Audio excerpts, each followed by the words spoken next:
Hello, is available. Hello.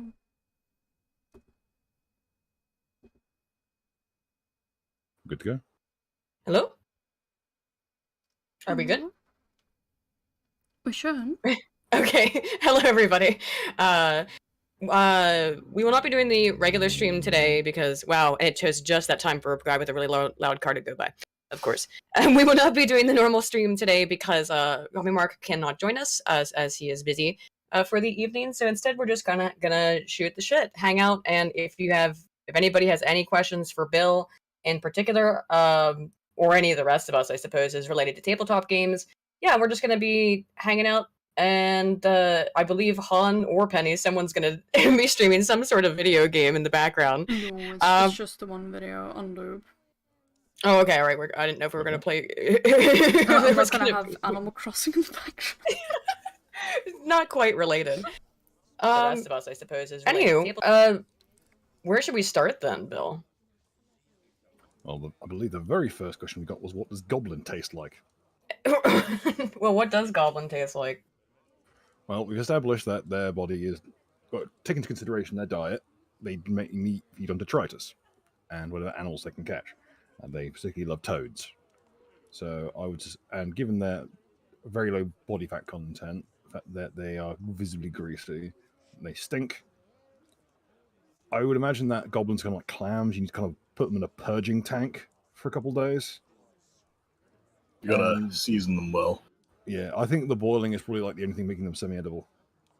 And I would imagine that after having been boiled, that's kind of like a mix between frogs and mushrooms. So, and with like a kind of a chemically undertone. Very gelatinous. In other words, they taste sublime. You learn a new word and you start using it everywhere. Yes. I would liken it to, imagine chicken wings crossed with, yeah, I say chicken wings and mushrooms. Specifically. Imagine like how vegan chicken wings would taste. Yeah, that bad. Come to think of it, goblins would probably have a real rough time during a famine. Yeah, there's not a lot to them. And they are literally a set of teeth and an asshole. Also, people would be the first to go for the goblins, because may as well. Acceptable. Because goblins are like the ducks of the sapient world. Chaotic evil by default. You can kill ducks all you like. They are all heinous bastards. So it's always morally correct. And yeah, I think boiling is the way to go. You wouldn't really, like, could you imagine trying to confit a goblin?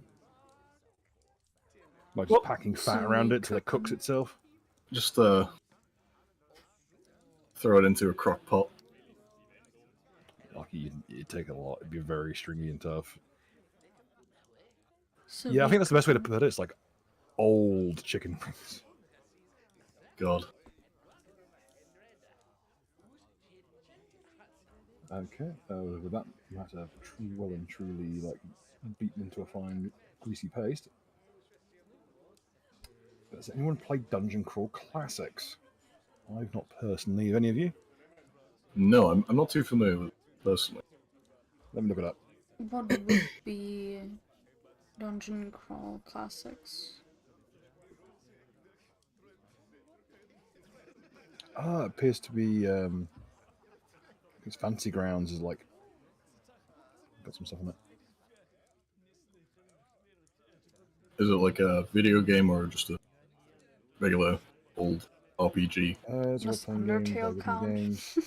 Oh, it's 3.5. Huh. Yeah, the open game license stuff. I think everything rule set. It seems to be stripped down. 4.5 by looks of things. It might have been there. I think it might have been had a few iterations since then. Seems to be very classical. Oh yeah, I've had some. Yeah, early. This is part of the old school revival. I'm a big fan of some of the old school revival stuff. I can't say I've really dabbled very much in it myself. I know I've read plenty of books on Lamentations of the Flame Princess, but I can't say I've actually done much with them. I mainly just poach them for ideas, which I think is technically the idea. Treat it as a buffet. Yeah, it's like, what is here that I can kind of wrench out with the crowbar and use my own devices? That's where I get a lot of my lore from, is like that and Goblin Punch. Like a lot of the old school revival, I think it's kind of intended that you treat it like a buffet. We do everything else. Exactly. Creativity is just a matter of stealing little bits and then mashing them together. Precisely. Just look at Galarian. Pretending What a it's fucking original. mess that place is.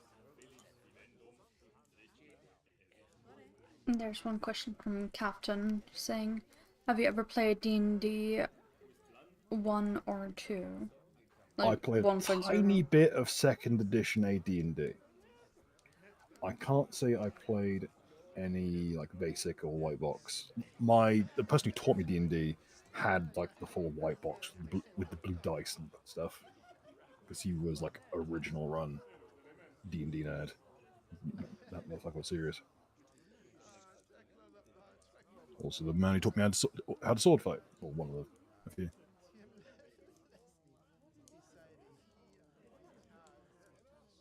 Yourself, on? You doubled up with any of the OG stuff?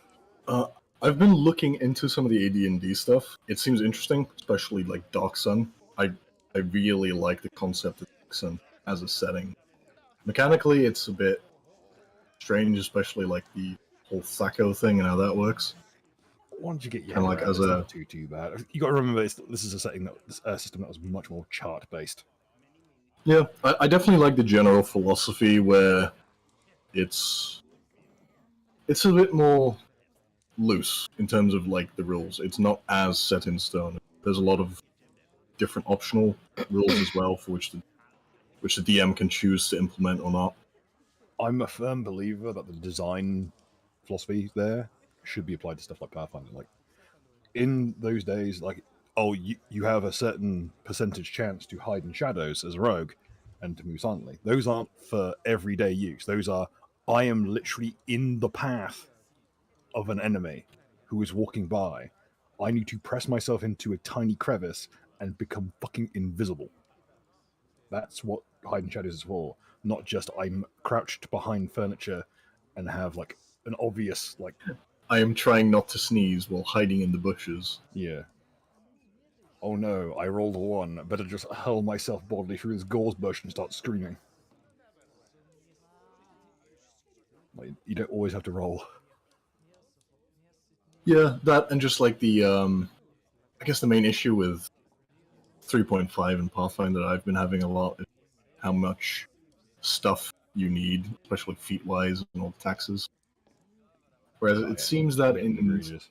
2nd edition there's a lot more things that you could do inherent combat that kind of because spices things up a bit. Feats were literally like the very last part of 2E was feats, and they could replace anything. So if you had a bunch of dog shit like character class abilities, you could just swap them out. It was great. Conversely, there was also the rules to completely rebuild your class based on a point buy system. So if you really want to play a fighter with backstab, you could, and the trade-off was you leveled up slower. That was always that's how they balanced 2nd edition and earlier. You leveled up slower if you were more powerful. That's why casters were the slowest to level up. Rogues are the fastest. So rogues aren't good at combat, and they aren't good at spellcasting. Yeah, so there's like a hard focus on set XP gain for different encounters and stuff. Yeah. And you get it for all sorts of stuff. You could also lose XP for a bunch of stuff, like, oh, you changed alignments. Lose a level. Now I'm just imagining that rule set with the raggedy rule where XP is based on you yourself as an individual killing the enemy. Oh, yeah. For those at home, myself, Hun, and Penny were in a game where XP was divvied out by how much damage you did to the monster as a percentile of their XP value. Led to a bit of a discrepancy. It was amazing. Early on. I create water. Someone throws a kettle that will boil the water instantly, causing all the damage. No XP for me. You should have got a share of that. You're the one who cast range.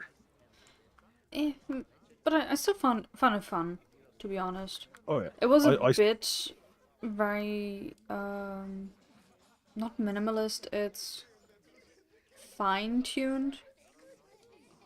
And I think larger scale, if it's like, oh, this whole group of enemies, then it just starts to become confusing, I find. It lends itself to a very door-kicking kind of play style where it's like room by room, like here half a dozen, here half a dozen. Doesn't really do well with like mass combat, stuff like that. Hmm. Yeah, especially for administrative purposes. It comes across like everyone playing like a beat 'em up game and just people hogging the upgrades, Yeah. which I'm kind of down for.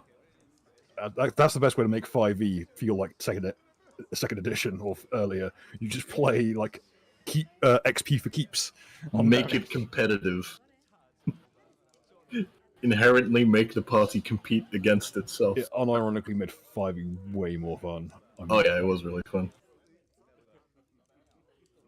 That's the thing that kind of annoys me with 5e. Like, the elements of it being just very simple and easy system to learn, and having a very good UI on Roll20 at least. That's very nice. But the fact that it really lacks a lot of depth that you'd find in systems like Pathfinder, or 3.5, that's kind of a pity. And I know they've been releasing newer systems, like third-party wise. I know Spheres has made an expansion into 5e, which has helped somewhat. But then at the same time, Spheres has its own issues as well. I think like one of the best formats for like weirdo dumb shit adventuring is probably like something like Warhammer Quest, where your adventurer movesets like vary massively, but everything, all the loot is randomly rolled, all the XP is like, I think XP is competitive at least one version of Warhammer Quest, and it's always good fun. I want to see a return to like more charts, just randomly rolled stuff as well. 20 catapults from a single goblin killed. If I got told, okay, here's your moveset, you have nothing but 37 bedrolls, one candle wick, a flint and steel, and like a bundle of firewood or some stuff, like that's so easy to make it work for you. Like, Yeah, I mean that's half the fun with things like D&D, where it's just like, I am extremely impoverished and I'm asked to do this retarded task that is kind of suicidal in nature. How do I do this? that's the adventure in life. I have a toothpick and a backpack, maybe a torch. So you load that backpack up with rocks and you throw it at the motherfuckers. You use it like a flail. Like improvisation is so key with these kinds of things, especially in the early editions. But it's kind of been killed in its crib because Pathfinder loves to specialize. Well, I'm sorry, I can't possibly use this improvised weapon. I didn't spec into it. I spec'd specifically into halberd so that I could make sure I would never get a magical item ever in my life. I'm sorry, despite you being proficient in this polearm, you cannot trip them unless you have the improved feat. Otherwise, they will just bash you in the head. As you look up and weep at the big hooked blade on the side of the weapon, specifically there to trip people. Yeah. Also, there's a question from Sandrak. Ooh. And it says, what's your opinion on reroll mechanics? Take fate points from Dark Heresy, for example. Good/bad? How many should there be, and how expensive? I don't mind stuff like Edge and Fate points. But when you get to hero points, where it becomes an entire integral system, where people start making like feat chains resolving around them, like same with luck feats. Admittedly, if you're using Roll20, you need luck feats really, because you need the ability to turn ones into 20s every so often. Roll20, please. I know there's like 3 people playing right now, but why are you making me suffer because of it? For those uninitiated, how Roll20's random rolling system is supposed to work, they claim it's some truly random system, but the rumor is that literally it just randomly generates all the numbers, like in one massive chunk, and every single person who requests a dice roll from the server will take the top result of a matching number and just spit it out at their end. That's why it takes so long. Because it's literally drafting the numbers from the server. Truly foolproof. Yeah, as a result, you get some weird shit like people rolling like 8-1. I've seen people roll like 4-1s in a single turn. I find that it's especially bad in some D100 systems like Dark Heresy, where it's I've seen like people roll where you 2 just keep nat rolling one. in the 90s, which Yeah, is like- not a good thing in that system. People roll like 3 consecutive 90+ rolls, and then sometimes every now and then a blessed person arrives, like Pastor, who's like, "Oh, I'm just going to roll 2 nat 1s in the span of like 10 minutes." It also seems to like greatly favored people who are completely shit hammered drunk. Yeah, it's kind of weird how that works. Somehow the system incentivizes people to just kind of be suicidal, almost. I mean, if you're drunk, you're That probably seems to work gonna pretty have well. more ideas, and I'm gonna have to roll more anyway, so True. it's a trade-off. Although, to your point of re-rolling, one interesting system I've been looking into, which is the extremely autistic medieval sword fighting add-on rules. Codex Martial, that's my favorite. Yeah, where you basically get like a dice pool equal to like your level or something up to a certain point, and that allows you to invest dice into different actions, so you could have multiple dice and take the better result. It's an interesting system. I guess what it comes down to with rerolls in general is it depends on the balance of the game and how you've got it set. So like with I know with Only War and Dark Heresy have both have fate points, Black Crusade as well. And then because of the varying power levels, you get fewer in Only War than you do in Dark Heresy, for instance, because you're just regular grunts in a trench suffering and dying in droves. I'd say it's a good mechanic to have at least something where people can feel a little bit more special. At the same time, it should be something that you're careful with, because if you just are able to continuously reroll or like invest it to auto succeed on things, that can become pretty cheap pretty quickly. I have always liked systems that allow. I would be okay with something like a hero point system with one provision, or 2 provisions. One, you're not allowed to spec around it, like the people who run like I think something called the Hero Reaper, which is a legitimate magical scythe in Pathfinder that eats people's hero points when you kill them.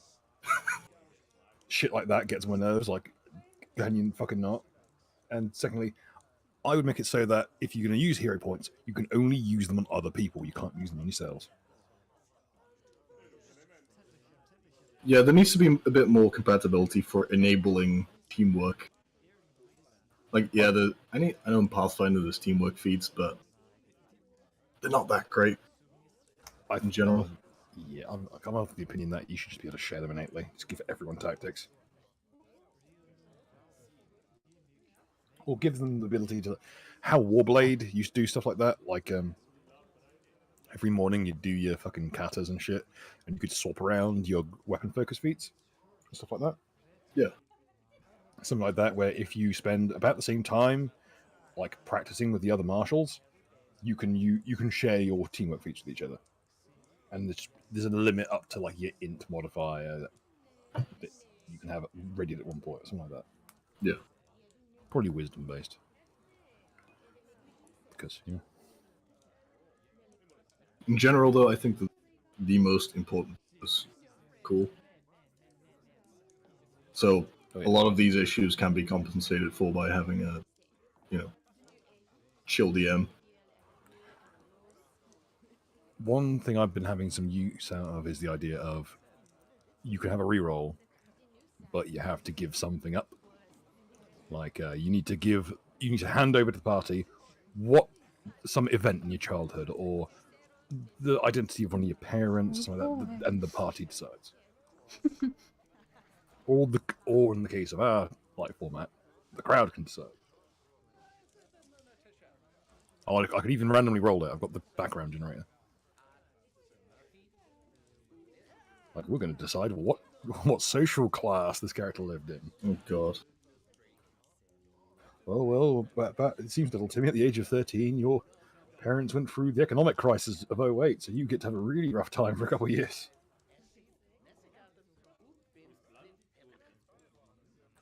Was it worth it for the reroll? One of your parents died in a mysterious trebuchet accident.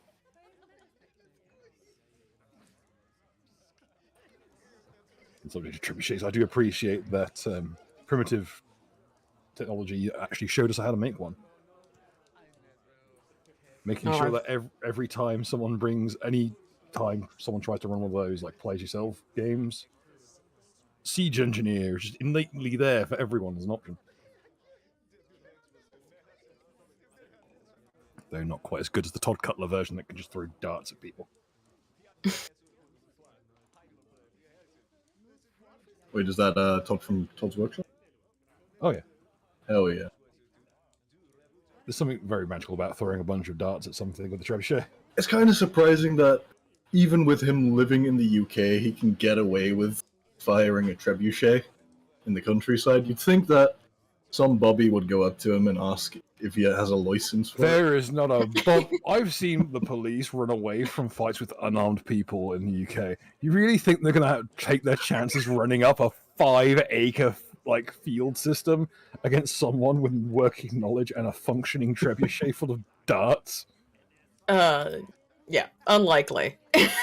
I've seen them Put 'em lose in the fights with trebuchet. unarmed crackheads that they outnumbered 20-1. The cowardice of the British police, kind of remarkable in that sense. Wouldn't fly over here. Back in the day, you were expected to be able to throw hands. It was half the fun. It was the closest thing we had to a national sport. We weren't winning the bloody island games anytime soon. I mean, being a police officer, this sort of should be part of your job is anticipate violence. You know what I mean? It's half the fun. Like that. Bring back the good old days when people got into the police because they knew how to throw hands and just kind of needed some work.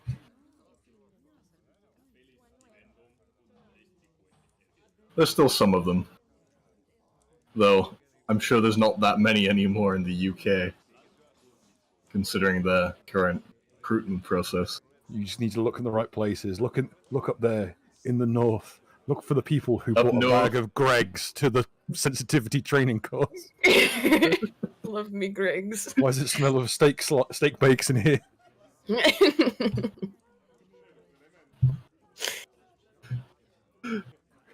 Everybody gangsters so they get belly bounced out of a third-story window during a bar brawl. That is dangerous too. Could you imagine if they exclusively recruit new police officers from Newcastle? How much more ratchet the police force would become? And then just export them all around the rest of the UK so that there's just They're not sending their best. it's just a Baz in every neighborhood. They can't commit crimes if you steal their bicycle. Tap for it. We cut down the congestion in London because there wouldn't be a car not up on bricks. Bruh. Every car up on bricks, every bike missing. Oh, I still love that when the fucking Prime Minister of Britain went to Newcastle, somebody stole his bike. As David Cameron days, just legitimately someone in Newcastle stole his fucking bicycle. It's pretty hilarious. Oh. Where were we? We're supposed to be talking about D&D Pathfinder. 5 said he played 2E Pathfinder, and it's so much nicer to play than 5E. We've not played 2E Pathfinder because we took one look at the idea of class-based perception and ran for the fucking hills. Yeah, we've had a pretty strong bias against it thus far. What does But that I heard even mean? How good you are at perception is based on your class, kind of like how good you are at fighting is based on your class. Also, perception is a god stat in 2E. Yeah. I played one character who didn't have it, and it was just an uphill, kick-fuck struggle. It's like trying to roll a Sisyphean stone uphill with my dick. And you know what I really love is having to take a trait specifically to not get murdered in a surprise round every combat. Oh yeah, because initiative also runs off of it. Oh, yeah, that was the other thing in fucking 2E. Yeah, like initiative and perception are like the two most important stats in the game, and I'm not sure who gets the best, but I wouldn't want to be the guy who gets the worst. And considering that they didn't even give perception as a class skill for paladins and fighters in first edition, I fucking dread to think. I really do dread to think.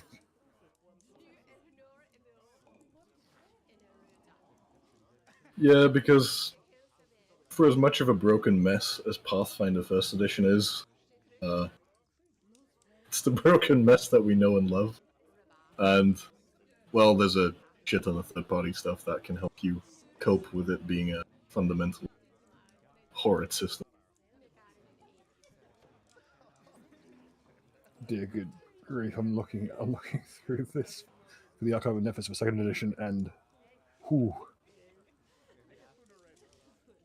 Yeah, what is provoking the whew response?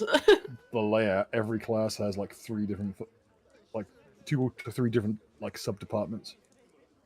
What have you mostly run in terms of besides Pathfinder, which is of course what we're using for the for Rolling in the Isles? What else have you really done, Bill? I've run Shadowrun 4th edition, which I've had great fun with. I can run that shit off the back of my head. I've run a little bit. I've run some 2nd edition just as a experiment. What else?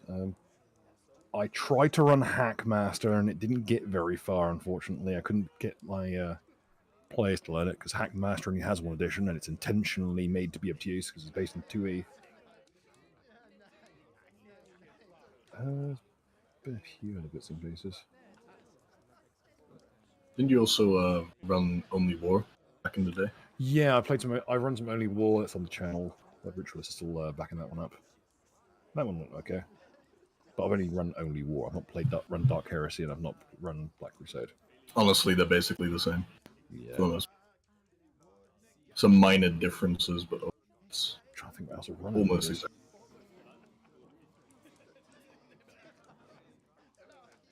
It's mainly Pathfinder, D&D 3.5, D20 systems. Have you run 5e? I've not. I've played some 5e. I've come close to running 5e. I didn't end up doing it. There was a plan to run what's the name of the big Waterdeep adventure called? It's Always Sunny in Waterdeep. Well, no, that's the working name because I was going to make Right. everyone play a party member based on characters from Always Sunny. I really still wanted to do that because that sounds real. It just sounds like it That book been is really laid fun out thing. like shit. But the what we did get through, sort of, or at least what I recall getting through of the idea crafting of those characters, because they would have been it would have been one of those games where like there's pre-made characters. You know what I mean? Yeah.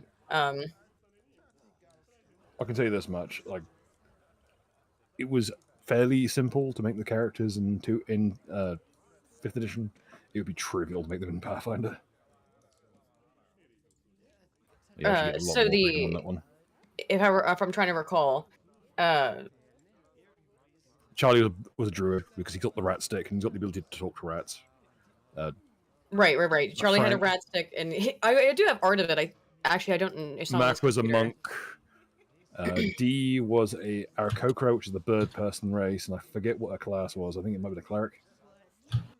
Yeah. Or the bard. I think it might be the bard because of her like various racist caricatures.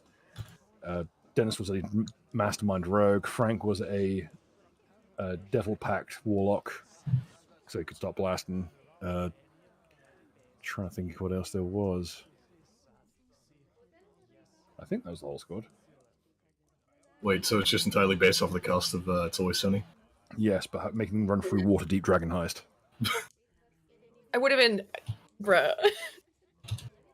I like the layout of Dragon Heist, but because you randomly roll who the villain is, and it switches around all the encounters, it becomes a bit of a jumbled mess. It would have been fun though either way. I think Charlie would have been really, really hilarious, but probably like if you were really to have Charlie in a game like that, he'd have to end up being super overpowered because Charlie's super OP in the show. A wisdom strength build druid of some kind, like it fucking heinous. We need past go. The man can just like effortlessly pull a physical feat that would kill the average person. Like he survived drinking bleach. I mean, he's always survived stuff. He's a survivor from day one. He survived an abortion, after all. Survived abortion, survived drinking bleach, survived multiple blunt force trauma and gunshot injuries. I really, again, I wanted to play that game. I know that I would have been forced to play D, but that's all right. Yep. I know I wouldn't have a choice in that one. Zama's asked, did you ever diddle with abridged combat? I don't like that word. With an hour example of Battletech versus Alpha Strike. So turn didn't last 30 minutes or more. I've seen some mass combat rules. Most of them aren't brilliant. I've played a game of Wrath of the Righteous, like the Adventure Path, where it does have like full-on mass combat rules. Because we played in Captain's game with the Panzer Blitz rules, it was changed over. The closest I'd say to something functional that I've seen is the stripped down rules from the, I think it's Alternate Paths Martial Characters 3. Which what it does is it strips down the encounter to you get a swift action and either a standard or a move. And if you take a full round action, it eats your next turn. Like There's also a book called Cry Havoc from Sword and Sorcery, which has some pretty decent rules for mass combat. Basically, it's centered around just creating average stat blocks based on who's in a unit. Yeah. And then running those units as individual entities, basically. I have a physical copy of that around here somewhere. The other one I've got a physical copy of, which I think has the best rules, is Judge Dredd D20 Block Wars, which is a similar thing.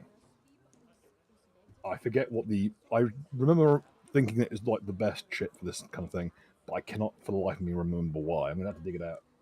It is around here somewhere. If the move's done, I'll dig it out and we'll do a little shindig about it.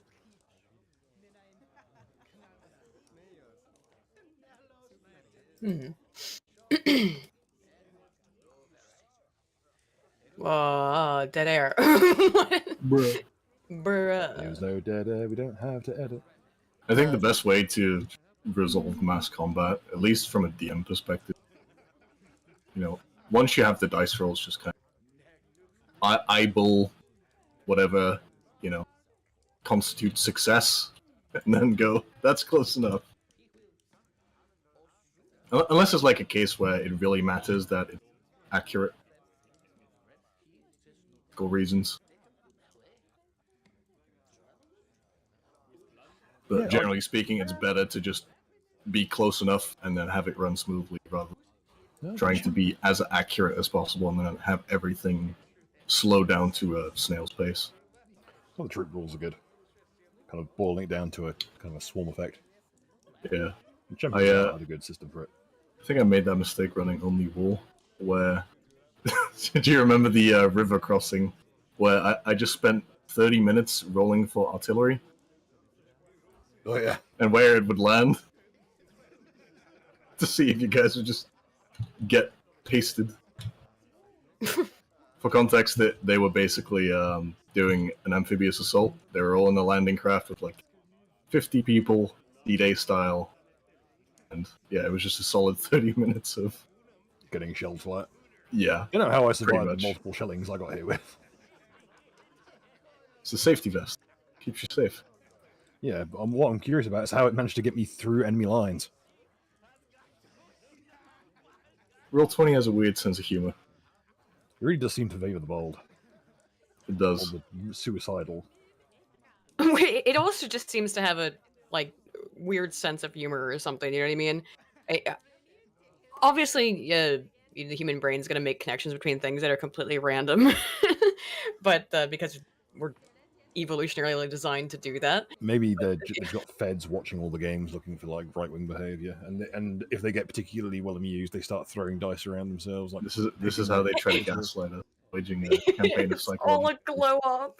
And they give us a treat for being like that in a video game, tabletop game instead of in real life. And they give us the occasional tweet of Are you very enthusiastic about playing an alchemist? Do you have extreme fringe beliefs and a lack of friends? Well, Well, You should join try- this Discord. Well, you should play Hearts of Iron 4. Oh no, I don't like where this is going. Like alienate our audience. No, well, Hearts of Iron 4, of course, not at all a game about the I don't know what do you even call World War II? World War World II. War II. No, I'm saying like like the censored words that people use for things. Like in World War II there was the bad German man. I think there's probably another censored word just for World War II in general. The spicy Austrians. The spicy Austrian, yeah. Yeah, that's bad. Wait until you get to Kaiserreich. Uh-oh. oh, Kaiserreich. That's the mod where Germany won World War. They lean into a heavy diesel punk aesthetic. We have the evil Nazi. And then inevitably someone plays Brazil when it all goes tits up. If the mod is that Germany won World War I, why would there be Nazis? Well, whatever, like the. Oh, okay. Probably because the Prussians got pissed off or something. Like, Oh yeah. In that case, a good mysterious Senor Hilter, who lives down in Argentina, will instead be a disgruntled Austrian, like coming in from the former Austro-Hungarian Empire. So along those lines, I'd imagine. Disgruntled Austro-Hungarian illustrator.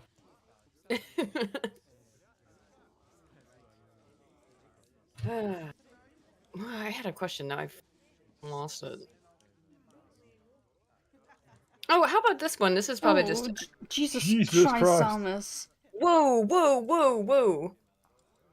Well, that'll do. Zalmus for $100 says, also because I'm dumb at math, I said there was $200 of landmines. Now it is. Well, thank you, Zalmus. That was very cool. I have been workshopping something about this. Well, double the work. And it's something called the Adam system. A Dan or a dam? With an M or A-D-A-M. Adam. Like a Okay. J-Dam, but with Adam. or Adam, you might call it, but... Damn, Daniel. No, we're going to Japanese pronunciation. It's Adam. And at some point, you're just going to start dropping down cluster munitions because of Zalmez. It's funny you should say that. And it's going to make Cambodia look like a bouncy castle. Oh no! It's not gonna be able to stamp anywhere. The term is area denial artillery mimics. Oh, I see. Artillery mimics. I get it. Yeah. Okay.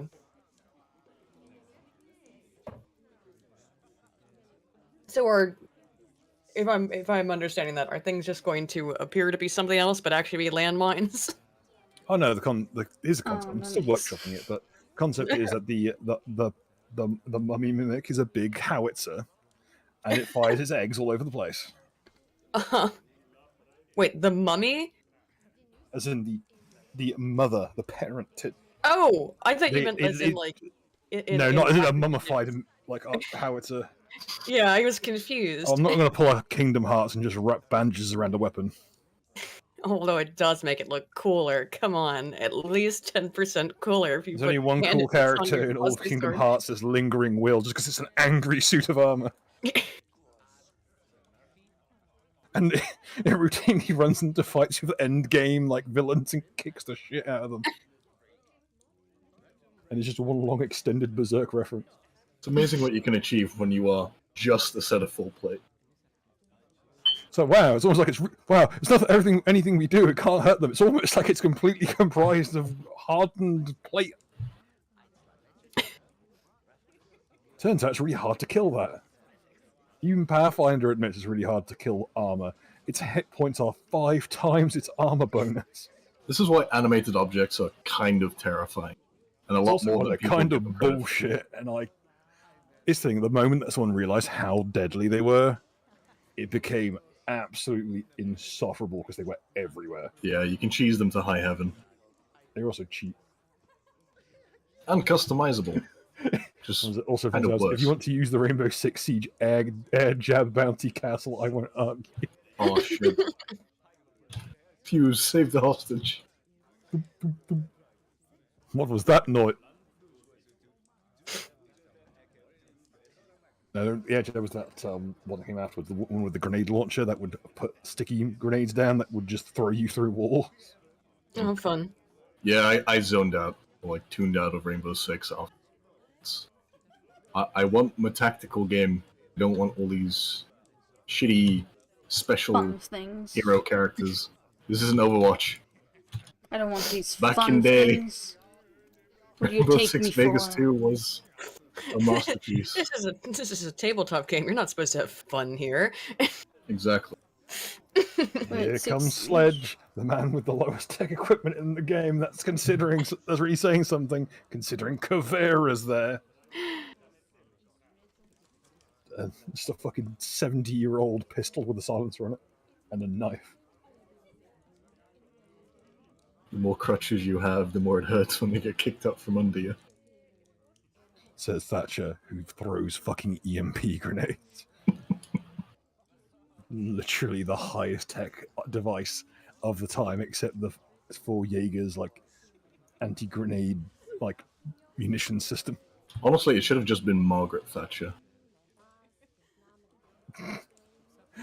Margaret Thatcher just walks and she defunds your department. Oh, you're a miner, I see. Her stage is the mines, and if you don't get out in time before it closes, you get shot in there. It's just a battle royale for the mining industry.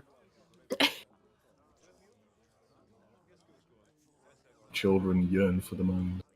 The cheese mine. Oh no, not in the cheese mine.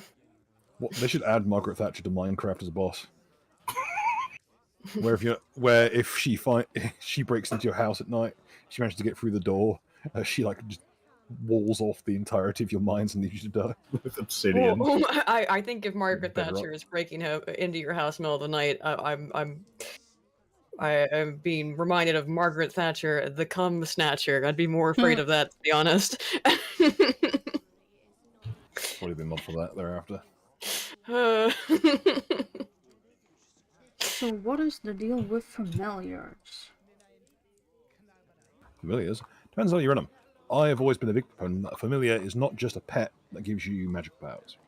It is something that facilitates a deal, and it can do ratchet shit. It's way stronger than you normally, but it's subservient to you because it wants you to, do your business and get strong. It's like the supportive friend. That like That's also obviously why you is have so much Too better. secretly toxic. And that's also why you have the one archetype where the familiar is the dominant one and just uses you to cast. I essentially treat all familiars as that. Really? Huh. Yeah, Chuck there's a would goblin- do that. There's a Goblin Punch article on it. Basically, the concept that a familiar should have powers outside than what is normally available. Like one example was, you do it. Most of them were like you do. They will do this for you, but you owe them a favor afterwards. Mm-hmm. And one of them was they'll save you from a life and death situation, but they only do it once, and you need then essentially you like work for them thereafter until you work off the debt. Also, from Cal Panthera, y'all play a spin on Pathfinder OneE, if I recall correctly. How close to Raw do you guys like to stay? We play it pretty close to pre-errata rules as written, though we tend to, we let the rules. The rules are there for when we have a conflict needs to be resolved. Rules. We also play fairly loose with them as well. It's kind of swings and roundabouts. Is that fair to say, Han? Yeah, I mean, generally we use a lot of third party, but it's mainly to compensate for some of the short. Just do fun shit.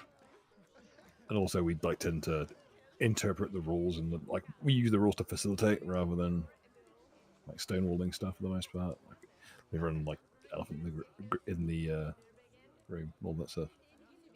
Yep, and lot of the stuff from Little Red Goblin Games because they honestly seem to be one of the best third-party publishers in terms of simple, fun classes or features. The only other people I really see putting out like fun stuff is Forrest, who used to work for Dreams Guard Press. Yeah. Arguably Gonzo as well. Oh, Gonzo's great. But even then, like Gonzo doesn't quite have that like air of mania to it that you'd expect. Yeah. From something called Gonzo. That said, it's always good. I do find though that Gonzo classes, in groups they tend to go through fads. Maybe because it's too fucking easy to get attention here.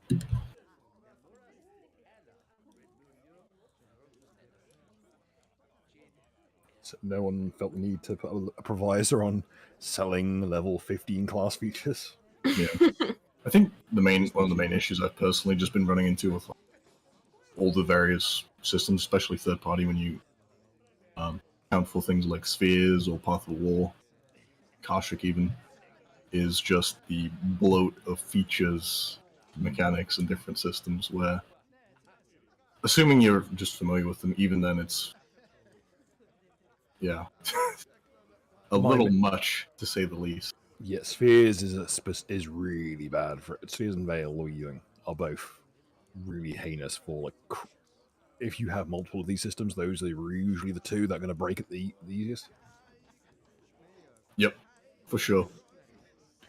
I mean, the general philosophy of spheres is pretty good in that it eliminates feat taxes pretty effectively.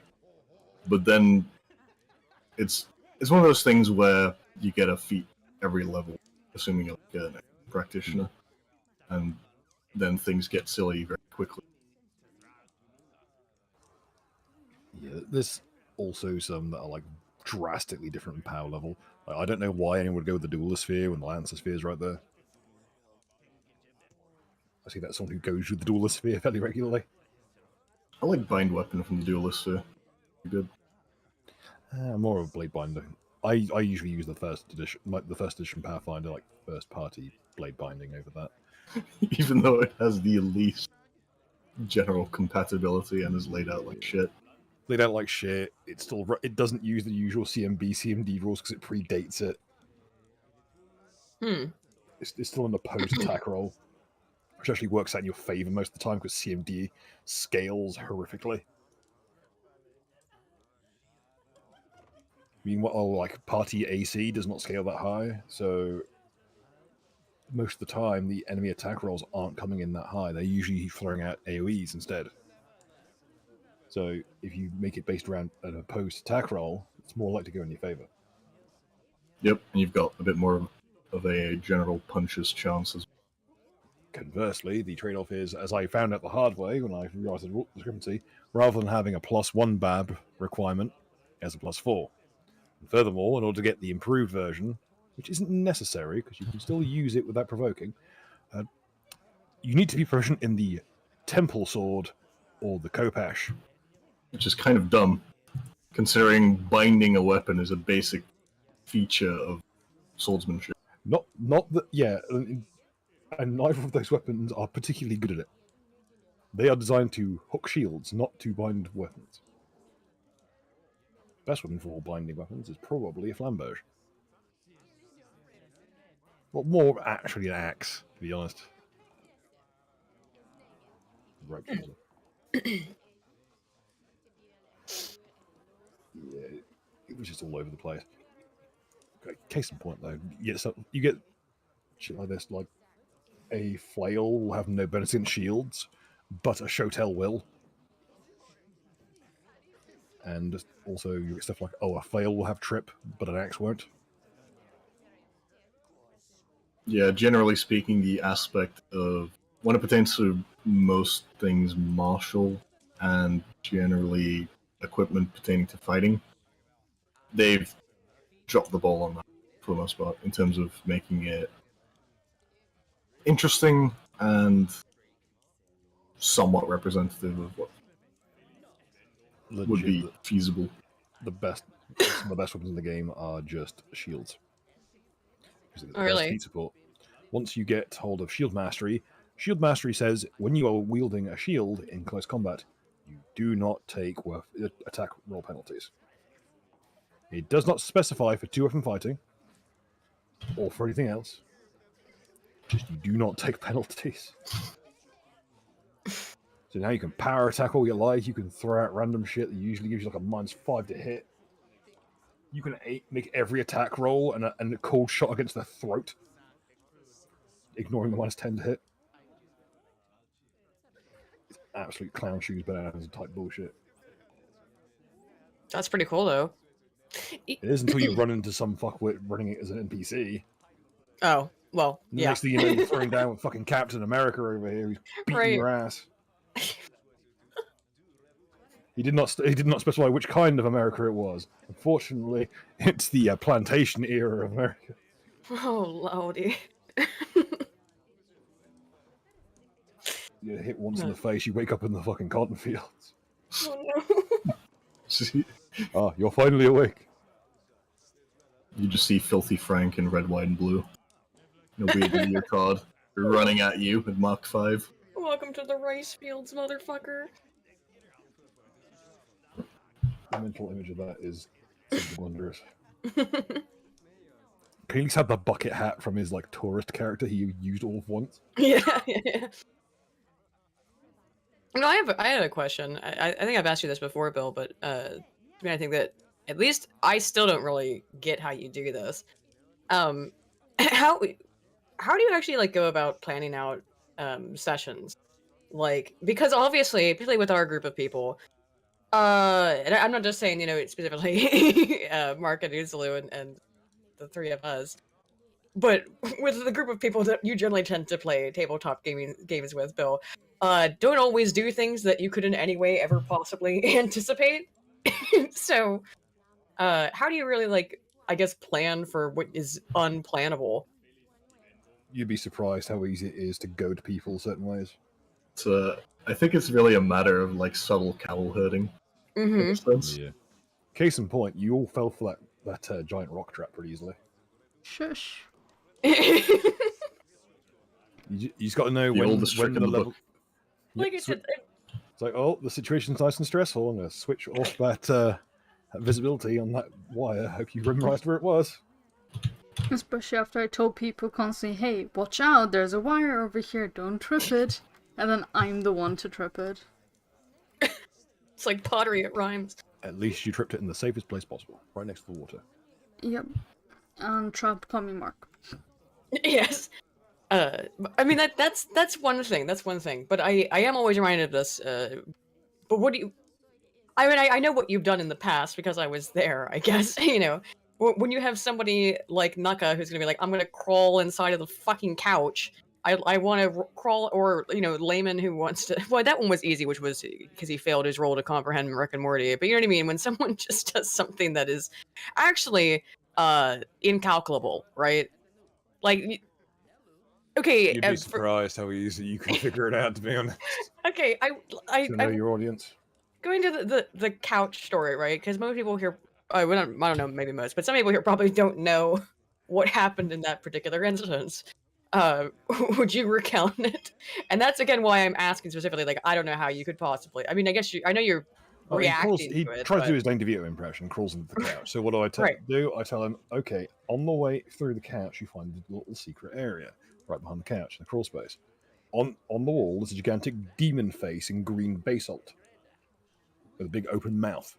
Mm-hmm. He says, okay, I crawl inside, in which case I realise that Nuka has never played Tomb of Horrors. He does not get this reference, as he slams face first into a sphere of annihilation and kills himself. Hindsight, probably shouldn't have made a Tomb of Horrors joke to someone who's never played early D&D. Put an instant kill trap in an extremely obtuse place. That's what I mean. Like, you didn't have that plan. In Tomb of Horrors, they were beforehand. everywhere. They were fucking everywhere. Like, there were traps that would teleport you naked into the final boss's chamber. But I mean, like, obviously, but you didn't have that planned out beforehand. You were reacting to Nuka doing something insane, right? Yeah, I always have a few things up my sleeve, just in case. It's always good to have a few what I call ringer effects. Stuff that's nice and carte blanche that you can apply pretty much anywhere. Okay, so because that makes more sense. Because it was, I mean, My cadence is really drawn out, so I can talk to the person as I'm uploading an image. I see. Because it does come off as like, oh, that's a good way of doing it, I guess, right? Take Too. It's just, advantage you can, of the way you speak. That's what and I do. or if you could just bullshit for a bit while you, try to make it look organic. And that is one thing When in that doubt, claim that that Roll20 ate your picture by mistake, and then re-upload it. Re-upload it. The art of gaslighting groups of people. That's what it is. It's just artifice and smoke and mirrors. That's all it is. Well, I mean, yeah, I mean that's obviously a skill that people would have to learn. Like, how many maps do you think I really make? Like, you got absolute freedom, but those maps getting used. All I'm saying. Right. Like you're going like even if we decided no, we want to instead go someplace totally else. It's a little bit different in this game in particular, I guess, because we are on an island, so there's only so many locations. You'd be surprised. Plenty of different variations. Oh, I know, but I'm saying it would be different if in a different game where it'd be like, all right, now we want to go. We as a party have decided to go to the other side, another continent or something. You know what I mean? We're gonna go on a month-long journey and just head out in this direction. Well, it's easy. It's like 3 weeks of encounters with bandits, and then you're there. Yeah, I guess so. I find it interesting. It's very taxing on creativity, but also, as you said, it's a little bit bullshit artistry. You can blag anything if you're good enough. I do wonder, how do you get the descriptions done? Because generally speaking, they are very detailed and extensive make as them well. on the spot. That's fucking impressive. Why do you think it's so stilted? I don't actually have a stutter. I'm just autistic. But the thing is, that's how you talk all the time. Though I'm not saying it's that you stutter or whatever, but yeah, because you speak slowly, it's very imperceptible, I would say, to tell when you're bullshitting and trying to come up with something on the spot. You know what I mean? Honestly, if I had a run up on stuff, I'd probably have better descriptions and go in more into detail on the smells and sounds and such. Right, of course. I want people to be able to I want people to be able to basically chew the scenery as they chew the scenery. But yeah, for the impromptu stuff, I guess it's just. Would you say that a lot of that is also just probably practice? Yeah, and studies. I've always been a proponent that if you're going to go into DMing and you want to do it seriously, you want to be reading as much as you can. Like John Wick's Play Dirty and the sequel Play Dirtier, both excellent books. I've watched all the Spoonie stuff from Cat Monkey, which always has some great stuff. Right. A lot of other treatises on other systems. You don't necessarily even need to know the lore that well most of the time. You can blag it for the most part. But that's also a good question too, or a good segue is what would you recommend to people who are interested in getting into either? I mean, I would assume most people watching probably maybe play a little D&D, but maybe they haven't. So for somebody new either to playing or to DMing, is there stuff on YouTube besides Spoonie? I mean, since you already mentioned him. Besides Spoonie, there are rules for that. That cocksucker and I are going to have words one of these days. I'm going to finally make it in the industry. I'm going to fucking hunt that sod down. You should probably explain why you just got so mad about something. There is someone Pistols at dawn. I'm not sure who I don't even know that guy's channel name, which is probably bad manners me. I should at least know the motherfucker. I'm trying to hunt down. He's Holger because he talks about Pathfinder First Edition specifically, and his catchphrase is there are rules for that. That was my catchphrase literally 5 years ago before I even started Tales, when I was still just the guy who knows D&D in Knuckers drunk streams. Back when I was innocent and safe and didn't fear for my life every waking moment and didn't drink as much. And yeah, I'm holding a grudge. I'm sorry. That was a pretty good catchphrase. I'm not having it stolen from me without a fight. It's gonna be Dice at fucking Dawn one of these days. I will okay, let's say both of us will fight one fifth level character each. We'll see who wins. Oh look, a 15. Which limb do you want to lose? I get an extra attack for each time I do this. I like Dice at Dawn. That's actually like a good name for a show, by the way. Just do competitive D&D builds. So it's Oh. absolute That raw sounds cancer. so spurgy Competitive though. D&D, yeah. Not Oh active my It sounds like the worst. worst. I mean, Because then you get maximum pedantry as well in terms of rules interpretations. it's me. Yes, extreme rules. You have to do like speed chess pedantry. though. Like you're only allowed like a minute for your turn. No rules packaging. Like Wait, a minute to make the character, or a minute? No, per a minute your to do your turn? turn. Oh, each okay. turn. Right. Just a minute doing the characters. I'm probably short It's- even for a maximum. You get set. 1 minute maximum to do your turn. If you don't, the chess robot breaks your fingers. Like this, like everyone's freaking out about that kid who got his finger broke with a chess robot. And it's like no, it's what it was. It's like the robot clearly scans the board after each move to determine what it wants to do. When it sees something moving around during the scanning phase that looks like a pawn to him, it's going to freak out and grab it because it thinks a piece is being knocked over. Was that what it was? That's my theory. I don't know. I think the robots are rising up. Wouldn't get very far. It's an arm. It doesn't even have legs.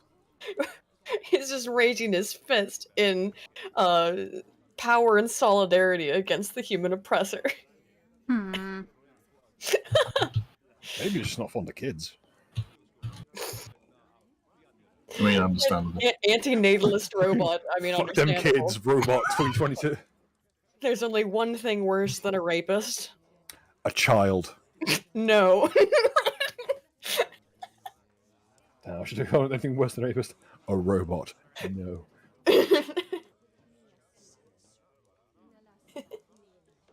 It's that fucking Megas XLR thing. Who is the enemy? Everyone is the enemy. Just him dabbing in front of the American flag.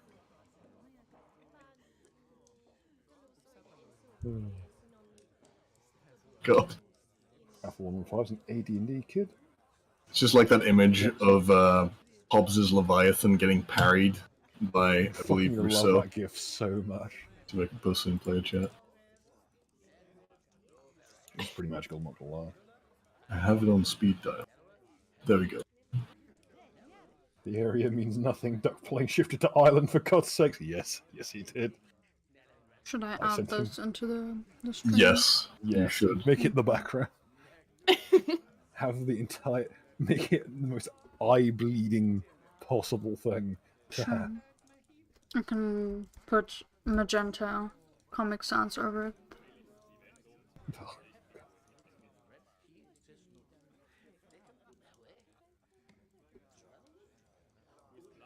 Let's see. Are there any other questions from the chat? I believe the discussion has now moved to who grew up with what edition. I technically started D&D when 4th edition was around and got the books and brought them to the session and got told, haha, here's the Alpha Pathfinder book, take a seat.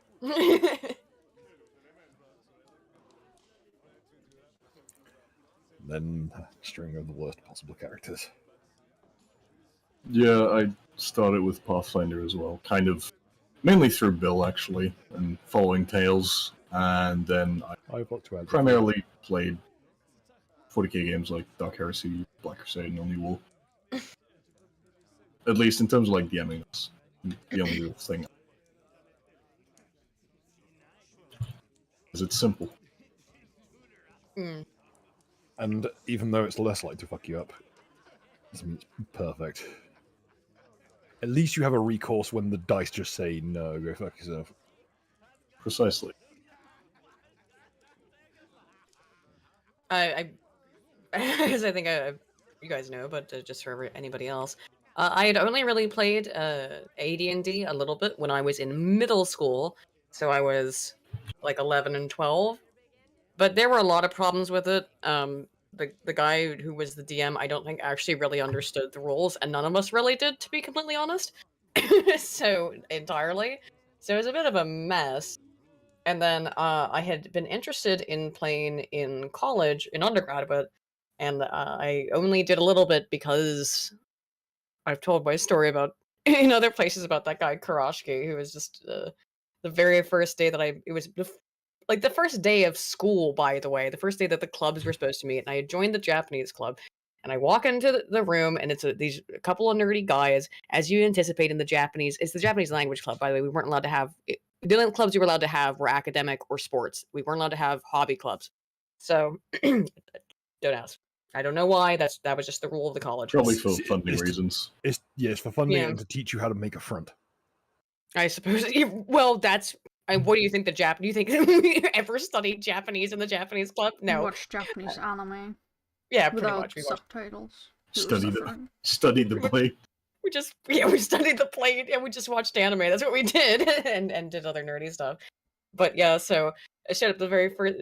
It is like they have a big festival where everyone goes and signs up for the club, and they're like, okay, here's our first meeting date, and then so it's the very first day that the club is meeting. I am their only new member. I'd like to point that out. There's 5 other people in this room, 5 other guys in the room, and this massive fat dude. The second I come in, I'm like, oh hey, yeah, I'm the freshman, joining the Japanese club. I'm actually in the same class as you guys because I came in and I wasn't I tested out of lower level Japanese.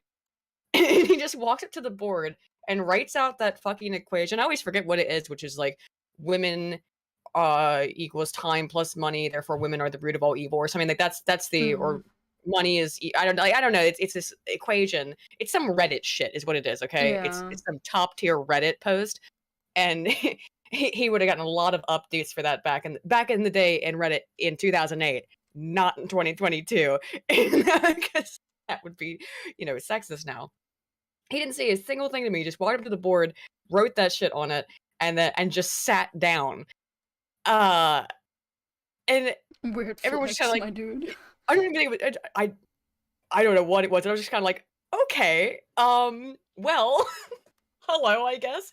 So, I tried to play D&D with those guys, but the problem was the DM, Tyler, this is a good question to ask you too, Bill, about this, since I segued into it while talking about my bad experiences. Because but the point is that I didn't have a good time in college. No one really knew what they were doing when I was in middle school. And then I didn't play again until Layman bullied me into playing with you all a couple of years ago. There was a steady decline since then. Yeah, steady decline. But what I was going to ask you, and the reason why I didn't have fun in college, is because TJ's approach to DMing is like, he was very power trippy of, I am the DM, I hold all the power, my job is to make the players suffer. And so, like, in that instance, the very first time I played with them, I had spent a bunch of time coming up with like a character concept and trying to figure out again, I hadn't played. It's a totally different version too. I think it was probably 4th. I think in 2008, it probably would have been 4th edition, I guess. I don't know. I don't know if you know, Bill, what that would have been, but I think that's about right, because that's around the time I started. Oh, okay. So 2008 is the very start of 4th edition. So it might have been 4th, it might have been 3rd. I don't know what it was, but I got a character sheet. I filled it out to the best of my ability, with stuff that I thought I wanted to do. I don't remember what it was. I think it was just like an archer. I did something really basic and plain shit, and then but I spent a lot of time trying to do it because they didn't help me, so I had to like follow guides online and stuff. Do you know what I mean? And I probably fucked it all up, to be honest. But I had made art of the character, and I thought out a backstory. And this is 10 years ago now. It's more than that even. It's a long time ago, so I don't remember the specifics. But I had planned it all out. We get there, and like I've spent all this fucking time on this thing. I'm really nervous too because I haven't played since I was probably at the time I must have been like 8. Yeah, I was 18, and I hadn't played since I was 11. And again, I'm not really sure what we were doing when I was 11. And TJ kills party wipes everybody first session. Just kills the whole party. No coming back. All the characters are dead. And I was just like, wait, what? And his mindset was, well, that like, don't get attached to a character. He's trying to teach you something. And I guess I get that, but he would also do this. Look, I like TJ a lot. He was a cool guy, but he would also, it was that 2008 era nerdery stuff where he would cackle madly like a mad scientist, and play it all up that he's like, ha ha ha, I am the DM kind of shit. I don't know The what precursor to mercerism. but that was a thing, and it was like in the that was a whole fucking thing where that John was like Wick does have a lot to answer for, to be honest. Even though he's of the DMing style I've subscribed to, but yeah. But you know what I mean? That was it was a trope even of DMs doing that shit. And I don't know about your half of the original DMs are kind of like that. Gygax was kind of notorious for it. Right. So I don't know what your opinion is on being. I mean, I do know your opinion because I've asked you before, Bill. But you can do it. His thing, if you can do it with enough style, you can get away with it. But these motherfuckers don't have style; they don't have subtlety. I have tricked people into doing things that would like. That's way better. Like, violates their root principles. Right. Trick people into doing things they don't. You don't just kill them.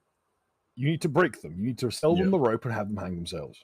Though, in general, it's good to introduce the concept of mortality rather than just like, oh, you are a fancy hero man. No, you are just some fuckwit with a sword and board. I agree with that as well. Yeah.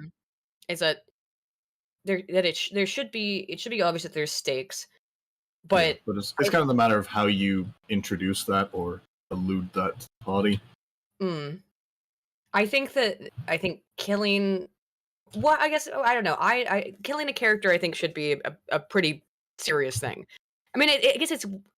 I'm sure that from TJ's perspective, right? What he was thinking was, well, just made these characters today, so you don't care about them, right? And then when true, did I care about that character? No, because I can't really remember anything about them. But I put a lot of time into it, and then it was like, oh, so you've not respected my time now.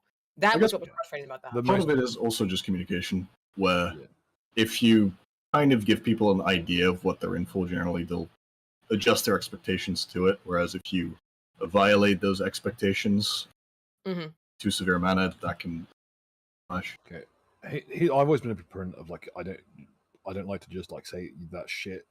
I like to say that shit. Here's how you can unshit it. Okay, you run up, you kill the characters in the very first mission.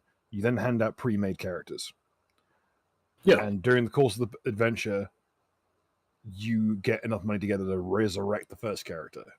You now have a good grasp of the system and a character with which to play it. But it's also that's an interesting idea because it might be at that point that then that person has developed a bond with the pre-made character and it's come to like them and doesn't want to play the character that they made to start with. You know, I think that would be cool. I think that's if you want to do a party wipe first session, Yeah. Also, just depends on the setting as well. And some of them it's more appropriate than others. And it teaches people what's more important to them. Is it like the character you planned out in your head, or is it the character you actually played?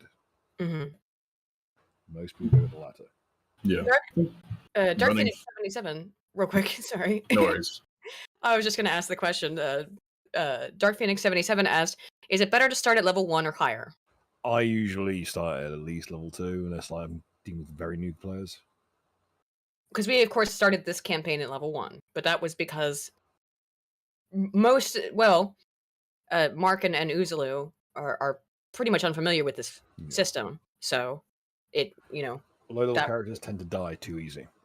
True. There's too much like, for reference, the average hit dice is a D8, which is what a longsword does, which is a one-handed weapon. If I throw a knoll with a great axe at someone, it's gonna pink miss them the majority of the time. That said, I kind of like that about I do too, like level 1. It has a nice charm to it. It's the difference is you and I could make a character in about 10 seconds flat. That's the thing. That's what I mean. It's like, yeah, if it's something that we have level 3 in autism. Yes. Precisely. Like, also, earlier, Zamos had asked, would you ever dare play Gamma World? Because before that one disappears, got asked like 10 minutes ago. Yeah, I'm not a fan. I believe at one point I had someone try and play the later edition of Gamma World, one made after 4th edition that was card based. I'm not too familiar with Gamma World. What's the rundown? Clown Shoes, Mutant World, Fallout 1 and 2 style shit. I'm getting hard Caves of Quad vibes from that. Yeah, Hearing that. Caves of Quad is like 1-to-1 what Game World is like. Only like the factions are all fucked up. Like there's a lot of anthropomorphic characters. There's Nazi rabbits. Like the rabbits are all ethno nationalists. Like they're just rabbit people. Sweet. There's a bunch of shit like that. The character I played I rolled up for the late edition. I'm not sure. I think this recent edition of Game World, the 4th edition era one, was a psionic swarm of rats. Just a whole swarm of them. Turns out it's really hard to kill a psionic swarm of rats. You get Hard to kill a resistance to swarm. everything. Yeah, because guess what? In that game, if you're a swarm, you're a swarm. You are that hard to kill. Also helps that you're adding like half again as many members to the swarm, like every month. Oh yeah, psychic rabbits is that. Or physic rabbits, not sure which. But yeah. Poverty games, I do love poverty games. I love a game where I'm a fucking hobo who has nothing. They are kind of my favorite, personally. Yeah, It's if it's nice combined to with have. the dumpster diving mechanic where I can literally randomly roll loot, even fucking better. Yeah. I love improvised weapon builds, and I love bullshitting stuff together. Let's face it, Han. Like we've both read enough Vietnam era improvised weapon guides. We can do this. Hypothetically, in Minecraft, yes. So it's nice because it really forces creativity, and generally that leads to the most fun You progression can of set the gameplay. stakes nice and low. Sometimes the stakes are just go to the stream with your makeshift fishing pole and catch a fish. Have a nice time. You know, try and live a little in your Cafe miserable is existence. typing. Oh no. Have like a Sometimes you have to dedicated be- fishing episode, rolling in the Yeah, aisles. like you have to keep the fish calm whilst a fight is going down outside. Like it's just a continued war to keep like control of the creek. All the while, like you're dumpster diving to look for scraps behind the restaurants. I mean, that would be roll fun. over a boat. Scraping together enough scrap metal to sell to buy a meal each from the cheese toasty van that only charges a copper piece each. And I ran the math. I managed to get the cost of a cheese toasty in Galarian down to like 0.22 of a coin. It's only a DC 20 as well. Yeah, that's if you want it to cure diseases. Akasha cooking's fucking stupid. As a result, you should get it as soon as you can.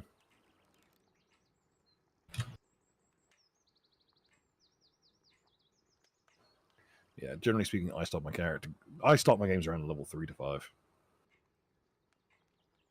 5 I mean- is kind of late into things, to be honest, but yeah, 3 to 5. It can be a problem too, because the opposite, right, is, and if you are very new or have not played a class before, right, that it is good for newer players to start low, if for no reason other than to get used to the class.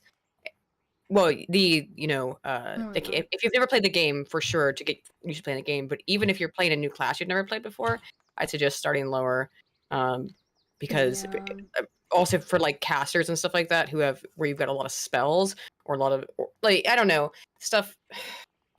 Or if Like, it's It's I- very like a easy to forget about prodigy. abilities. I like Right. God knows what level I started at. I think it was level 4 or something. Level 5 maybe. Yeah. My first game was at level 13. A Well, level that most games don't reach. but again, it depends, because like Gren helped me make that Shadow Weaver character, which I thought was is super freaking cool. But when I looked at the Shadow Weaver stuff, even though it's actually not complicated, every time I looked at it, it confused the hell out of me, because it is kind of Many words. it's Lift, more you mean? it's just way more complex than a barbarian. You know what I mean? Or Yeah, there's much more It's a lot less nuance. intuitive.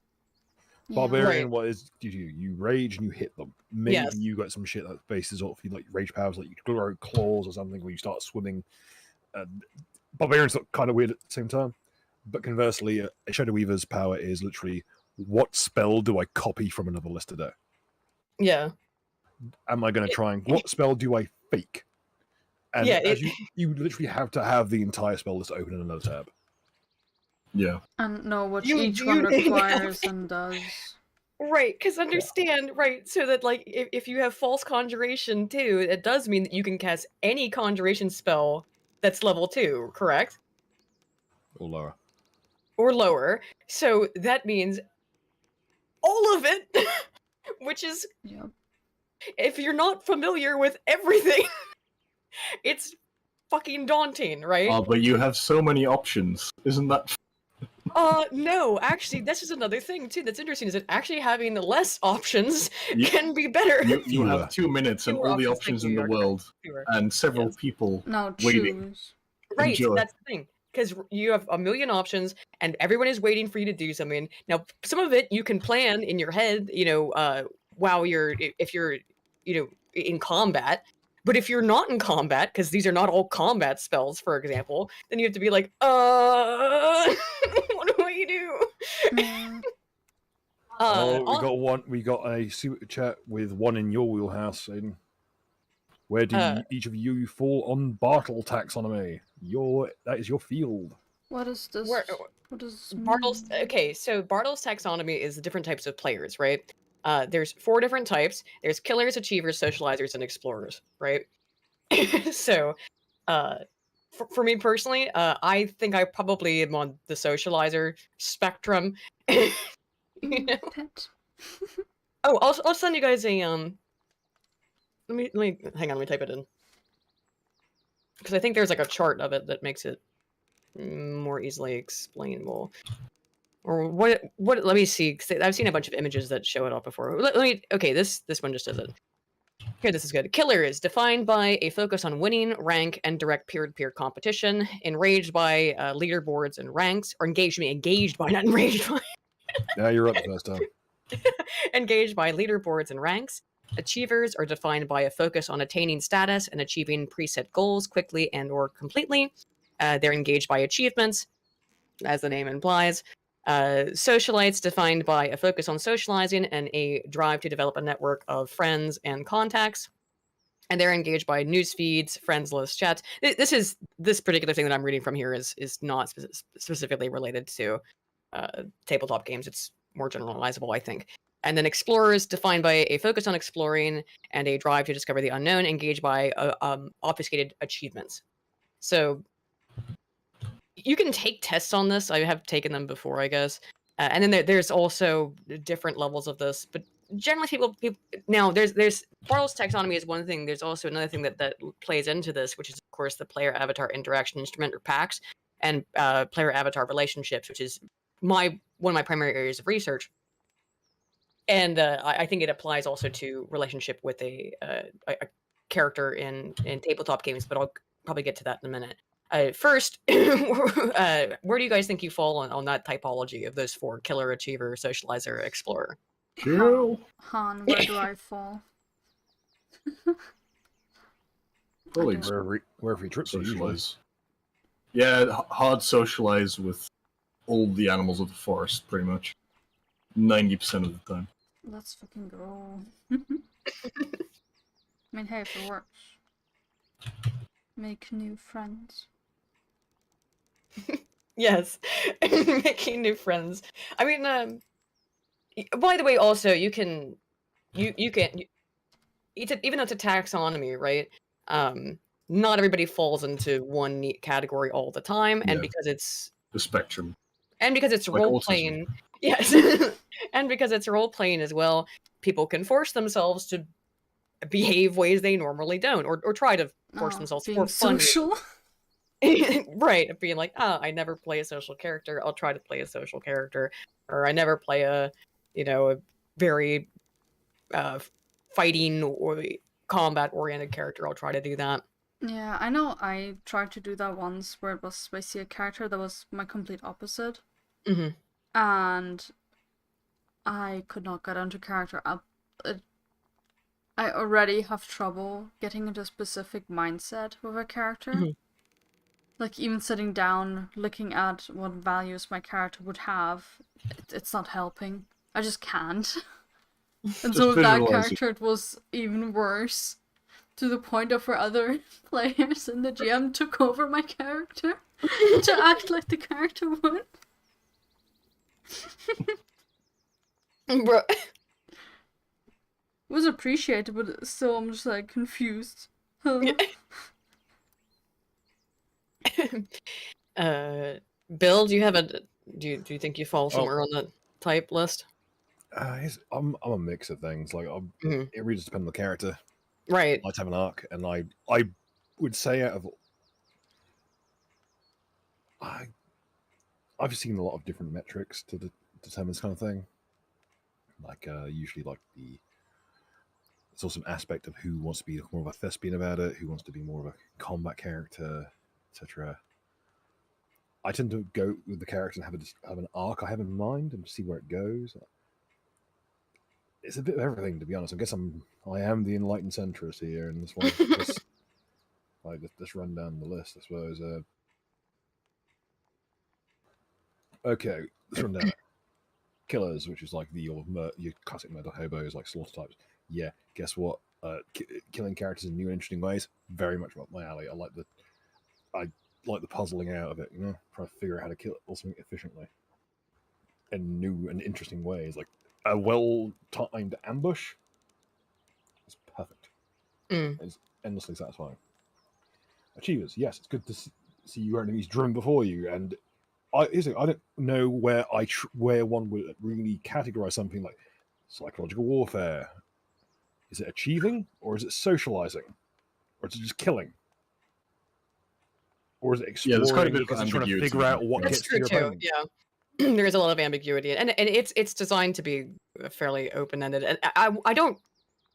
One of the reasons I don't like this typology is what I think has been made fairly evident here quite quickly in discussion of it is that it's super transparent, and the lines between these different types are very, very thin if they exist at all, because people can be multiple things. People can change. People can change when they're playing a character that's different from how they would usually necessarily play. Bartle's typology probably aligns better with video games than it does with tabletop. Yeah. Yeah, probably. Because there's a Because- fixed interaction level. You can't Right. really be an actor when you're gaming most of the time. Right, and because in video games, if you're going for the socializer, it might. The MMOs. A lot of this stuff comes from MMO research, right? And I think Bartles is out of MMO research. Well, the way that I've seen it applied most often is MMO research, and that's you do find that with people in MMOs. There's some who are like they just want to go kill stuff, beat stuff up, go fight the biggest, hardest boss. Kill the biggest thing because that's what they find rewarding. There's people who just kind of want to sit there and talk to other people on the internet. You know what I mean? Like, they just want to do the social aspect. Then there's, and again, this is a fluid sort of thing where it can be different for different people at different times. They may tend to fall into these broad categories most of the time, but again, it's fluid. Of course, you do have the literal achievement hunter people. That's where that term comes from and stuff. The people who are just, which is different from just wanting to kill stuff, right? Because it is, and I would say also in video games, it can be normally killing stuff, but it can be doing other things that are part of like the basic gameplay mechanics. And then of course the oh, what am I forgetting? Why my brain just die all of a sudden? I think it's Exploring? the role Explorers. of individual Yeah, characters is also difficult to represent because depending on the type of character you are playing, you will have very different priorities. Right. You have to try out different things. But that's the thing though for tabletops. For video games, I think it's far more common for people to actually fall into a typology of this is just how I play games. This is the way I like to play my games. This is what I like to do. I think that's far more common than it is at than it is in tabletops. Yeah. And then Dark Phoenix 77 said, "Look at the angry GM link above. Above is a better metric. I'm not sure. Above, did you post it in the Discord? I'm also trying to look where possibly. Sorry, I'm not sure bread that is, but while we're trying to figure that out, the other thing that I wanted to point out that's somewhat related to this, though, is of course the player avatar relationship or player avatar interaction instrument, which is citation there should be Banks 2014. Yeah, for I think it might be Banks 2013 and then maybe Banks and Bowman 2014 for PAX and PAR. What that is, though, is that they found that the way that players interact with their character falls also into a typology of player, 4 types. Avatar is me, avatar is other, avatar is symbiote, or avatar as am I missing one? Me, other. Oh, wait, symbiote and me, other, symbiote. Is it just the 3 types? Am I forgetting one? I've studied this so much. Maybe the opposite of a symbiote? No, symbiote is both me and somebody else. What's the tool. It's Avatar's tool. As I knew I was forgetting. I was like, what the hell on my brain? Oh, hey, Phoenix. Oh, okay. All right. He sent me an article, Gaming for Fun, Part 1, 8 Kinds of Fun. Oh, I don't know about this. I'll have to check this out. This is I'll go through this section in a minute, actually, because it's not that long once I get into the types. But real quick, what I was saying about the PAX PAR instrument. So again, avatar is me, avatar is other, avatar is symbiote, avatar is tool. So what those mean is that if we are applying this to the context of tabletop games, let's say that is avatar still like the right word that you think is appropriate to use to refer to your character? I mean, character? That's right. Self-insert Marisa. Well, it might not be, because if it's the avatar, if you see your character as yourself, and that this is just if I was put into a fantasy world, and you can see this with people too. I'm sure you have seen this, Bill, where some people kind of just play themselves. Yes. That's actually, I think it's way easier to do, and what is most common in TTRPGs actually, because unless you make them actually play themselves and you realize how quickly, what's the term they like to use again? Oh yeah, things fall apart. Because having to squad morale broken. You need an insulating factor. You cannot let motherfuckers just play as themselves. Because maybe generally speaking, it's good to have elements of your own personality, especially if you're new and just getting used to like really playing D&D or something. It's a bit easier to do, more relatable as well. It's also way different in a video game where, like it's far different from you sitting there and trying to be creative and trying to actually role play versus playing Fallout New Vegas and sorting through, or Mass Effect and sorting through a list of options that the developers gave for you as to how you want to act, right? I mean, essentially, you still only have certain sort of options that are reasonable within most TTRPGs. But Fuck it. I reckon that in video games, if you're gonna make people like upload their own faces to put on characters, like in Rainbow Six Vegas, you should have a game that literally scans your Wii Fit data. Yes. Make it a raggedy ass like isekai game. Make a dot hack game that scans your Wii Fit data.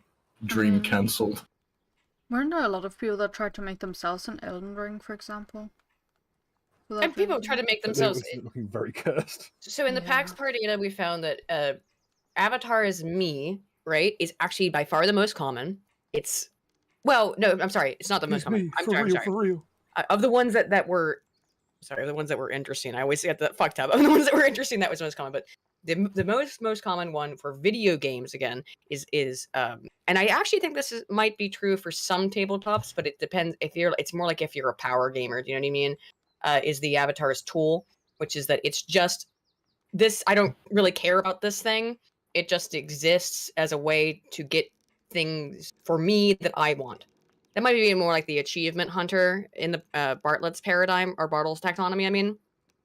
Where, I mean, I don't know, have you run into people like that who just do not give a shit about the character? They're not role-playing, I don't think, if you're falling into that as a tool. I can't imagine they're going to role-play very much. They just want to get the treasure, kill the dragon, because they want... Yeah, it's the achievement hunter, if we're going to compare it to Bartles. They don't care, they don't see them, they don't have any relationship to the character, they don't have any interaction with it. Again, probably not going to be role-playing. Have you run into people like that, I guess, Bill, or anybody in the past? Because that's how I felt about those guys that I played with in college, right? A little bit. Is that they didn't actually, a lot of them did not seem interested. No, TJ, yes. TJ, the DM, he was very super, like, but he was also into that, like I said, that Killer DM syndrome. the killer DM syndrome, but he was into it still. However, some of the other, yeah, they were like power gamers. Like they just were like, you know, they build a most broken character that they can think to build, and not because they want to have fun with it. It's because they just want to dominate, and then it becomes... Well, you know what I think inspires that is that if you have a DM like TJ, who's an adversarial DM, then you actually almost inspire the players to become adversarial as well. So they're just fighting against each other, and they're not playing a role-playing game or a creative... Not a civil game anymore. It just devolves into an arms race, basically. Right. It's an arms race. It's... And then if you're a player that does not know how to arms race, you're just like looking at everyone fucking power scaling to the fucking Goddamn, sky. there are so many examples of that. Yeah. It is incredibly common. I think that probably a lot online you see that kind of stuff, yeah, where it is just an arms race of how can I outthink that, and a part of that's, I'm sure, fun, but if it's all being done without caring all about story or the character, or and the only reason you've made the character is to be as broken as possible, I think that's still, like, you can't tell anybody what the fuck to enjoy or what to find fun, obviously.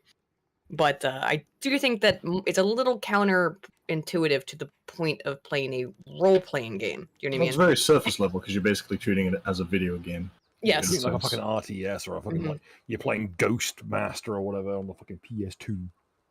I think it's something you can see more often with like newer people, and then depending on whether they like role playing or not, The they enemy might should be as smart as change the shit. enemy is. It doesn't need to be. Not everything is like the fucking god mind. Like, Yeah. nothing is, unless they have an actual psychic on board, they're not going to have a psychic network to communicate. These people are communicating at the speed of speech. Yeah. Real quick, Ken's counseling couch. Hey Ken, how's it going? Says, if your DM leaves you chained in the dungeon for hours while doing redacted, is it proper DMing, or are you guys talking about a different type of DM? I once had an entire party waiting in a waiting room with poisoned candles for a good 3 in-game, in-character hours. You motherfuckers didn't suspect a thing. Please take a seat. You'll be served soon. And 3 hours sitting, just soaked in cyanide. To be fair, Bill, I think that was a dominatrix joke, but I know. I'm leaning into it. Okay. Oh, that's some severe dominatrix stuff. If you put them in a waiting room, oh my god, that's just psychological torture. Candles, but it's like sometimes I want to indulge in neglect play by just not having a session for 3 months. There is probably. Well, imagine you hire a dominatrix, right? And you like show up. She's got a locale, right? And part of the dominatrix play is just to make you sit in a waiting room, and all that there is to read is like a 7-year-old dirty like no, I it's don't like know, coloring books. And it's still stuck, and the pages are still stuck together. It should. I think You're way a worse masochist, I see. I'm going to spend the next several hours Right. auditing your character. There's Oh my God. no sharpened pencils though. No, or again, Like the idea of a DM who is accidentally entered into the BDSM scene. There's a manga idea.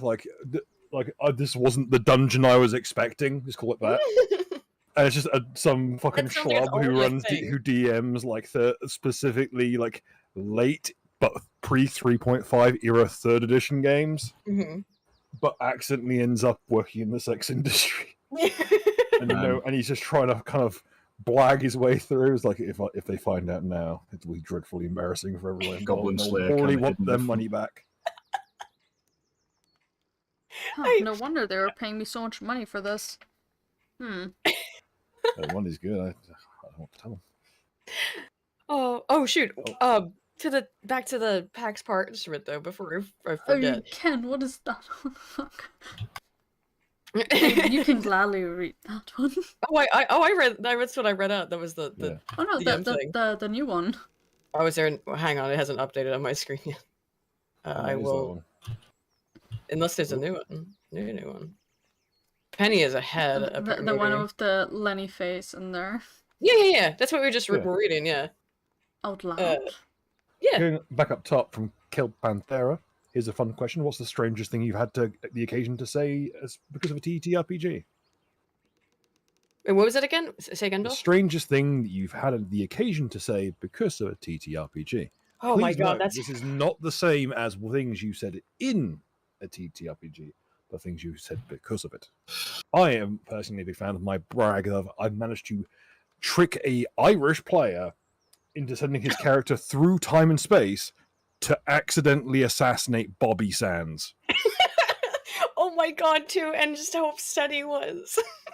Like that, I might have broken on that. That's probably why he didn't come back for season 3. You destroyed a man's soul. You destroyed his Irish. One of the most spirit. aggressively Corkonian people I know, and I tricked him into committing the ultimate Irish sin. So, what was the question again? The strangest thing you've had the occasion to say because of a TTRPG. It's difficult to think of that because sometimes there are things that do become iconic, like phrases or quotes or something. Yes, Layman, you may sell your soul to make it rain dolphins. Layman had the best ones always, so like there's nothing I could ever come up with. It's very fun to play the foil to Layman shit because he always asks me dumb shit, and I was like, okay. Yeah, all right. Naka had some real bangers too in terms of just like shit he would say, which is why I do think that Rags thought we were all fucking with him the whole time. Like I don't know if that's actually what he thought, but I think it came off that way a little bit, that he thought like we were all that the entire game was set up to fuck with him, just to gaslight him. Some elaborate fucking mind games. No, Rags, you don't understand. He's just Scottish, okay? It's not you. Like, I've seen solipsism before. I've never seen the solipsism level of everyone here has come together and scripted a D&D game just to fuck with me. It's not that serious. It's not that serious. I mean, I don't know if that's actually how he felt, but it came off that way to me sometimes. Like, was the game really that like breaching of the concept of like? Was it really breaching through like suspension of disbelief that hard? No, it was mostly the thing with the horse, with Jeff, right? Yeah. That which again he didn't know about the wish. No one that's did. Why. Right, I know nobody knew about the wish, so that's why it seemed I can 100% understand why Rag saw that when he saw that happen was like, okay, so Bill just does whatever the fuck Nuka tells, whatever dumb shit pops into Nuka's head, which is really dumb shit because it's Nuka. Instead of because again, nobody could have known that was actually like set up a year beforehand, right? The whole build up to that was just like this absolutely ecstatic fucking crescendo behind the scenes of everyone who actually knew about the wish going, whoa, whoa, whoa. This is fucking chimp noises. It happened. Ken was asking the program that we use to make the avatars jump. Penny figured out how to do that. Yes, it's using. I can get it and post it in the live chat in a moment. It's using like a Discord thingy, right? Mm-hmm. It basically connects to the Discord icons, but on your own end, when you're like the streamer, you can set up the avatars for people. Yeah, just give me one moment, I'll get it your way. Thanks, Penny. What was I? Well, we're doing that. The player typology, right? So then this was the avatar typology I'd moved on to. So I think we've all known the power gamer who sees the character as just a tool, and that person usually is a tool. Just Not all the time. Like sometimes people just like Not all. it as a game, like a chess player. Yeah. Sure. No, you're correct. Sometimes people are just trying to solve problems, right? And I understand that, but it can Specifically, they get kind of bearable when they enter the stage of doing more with less. That part's fun, and I because again, it is like solving a puzzle. I think that it can be totally fine, as long as it's not about, as long as it doesn't end up in, like we were saying, just a chess game against the DM, back and forth of trying to do each other. That probably isn't very fun for other players, at least, I'd say. Part of it is also how you go about it. Like, if you do it with style and in a synergizing manner, then it isn't too much of an issue. However, if it's just like you're mostly quiet and you go, I have +100 to this check, I win. Yeah, Then, not fun. it's Not fun for dry as everyone fuck. else. Exactly. It's fun for that person, I guess, in some context, but it's not fun for, and that's the difference. Is, again, this instrument is also adapted from video games. So in video games, nobody else, generally speaking, even if you're in an MMO, is affected negatively by you being not having any relationship to the character and just seeing it as a tool. In a TTRPG, that can be a problem depending on how it manifests. The second type, so that's the most common type in video games. I would say that's probably not very common in TTRPGs. Although I don't know. What do you guys think? That is, in video games, that is far and away the most common. Is the avatar that I'm controlling on my screen is just a tool. You have to understand that when we conduct this research, we're polling like everybody who plays video games. So it's like people playing Madden and shit too. So that's might also be why, because they hear that kind of questions like, how do you relate to the character on the screen? Like, what? They actually Yeah, for real. Like I'm playing Hearts of Iron. I send thousands to their deaths on the daily. Really? I'm playing Animal Crusader Crossing. Kings. I got bitten by a mosquito. Oh, no. I'm playing Crusader Kings. I need to try and trick all my siblings to fuck so their lines end early. But I mean, so right when we were when that instrument was being developed, and there were so many people who would ask questions. They would just like leave feedback and be like, I don't even understand the question, because the games that they play, again, they play Madden, football, and so when we're asking them like, how connected do you feel like you're in the game, they literally just were like, what? No, I'm just operating some machinery to get dopamine in my brain. So that in video games, it's by far and away the most common. But I think in TTRPGs, the people who see the character as a tool are probably most likely power gamers, and therefore people who've been playing for a long as fuck time, usually who have a specific, I don't know. I'm sure they get enjoyment out of it because it's probably fun, to maybe have that chess game back and forth with the DM or whatever, as long as it doesn't get aggressive and obnoxious. For the other players, it can be real fun. Like, I specifically like when you get a team of two groups of people. Like, what specifically when like the party is using polearms, I find it tends to be a bit more like good zoning going on. You get a bit of catharsis out of try and bamboozle the enemy team. It's also, as Penny said before, though, too, is that when you see this stuff happening and you're not on that level, and you're just kind of like, what? And you do kind of end up feeling like, well, I'm not doing anything in this game, then. I'll just sit over here and talk to the animals. By the way, nothing wrong with that. Completely valid way. No. For me, I also just have issues with just like interacting much with people, because I also am never sure what can I even do. If I see an animal, I know I can pet it.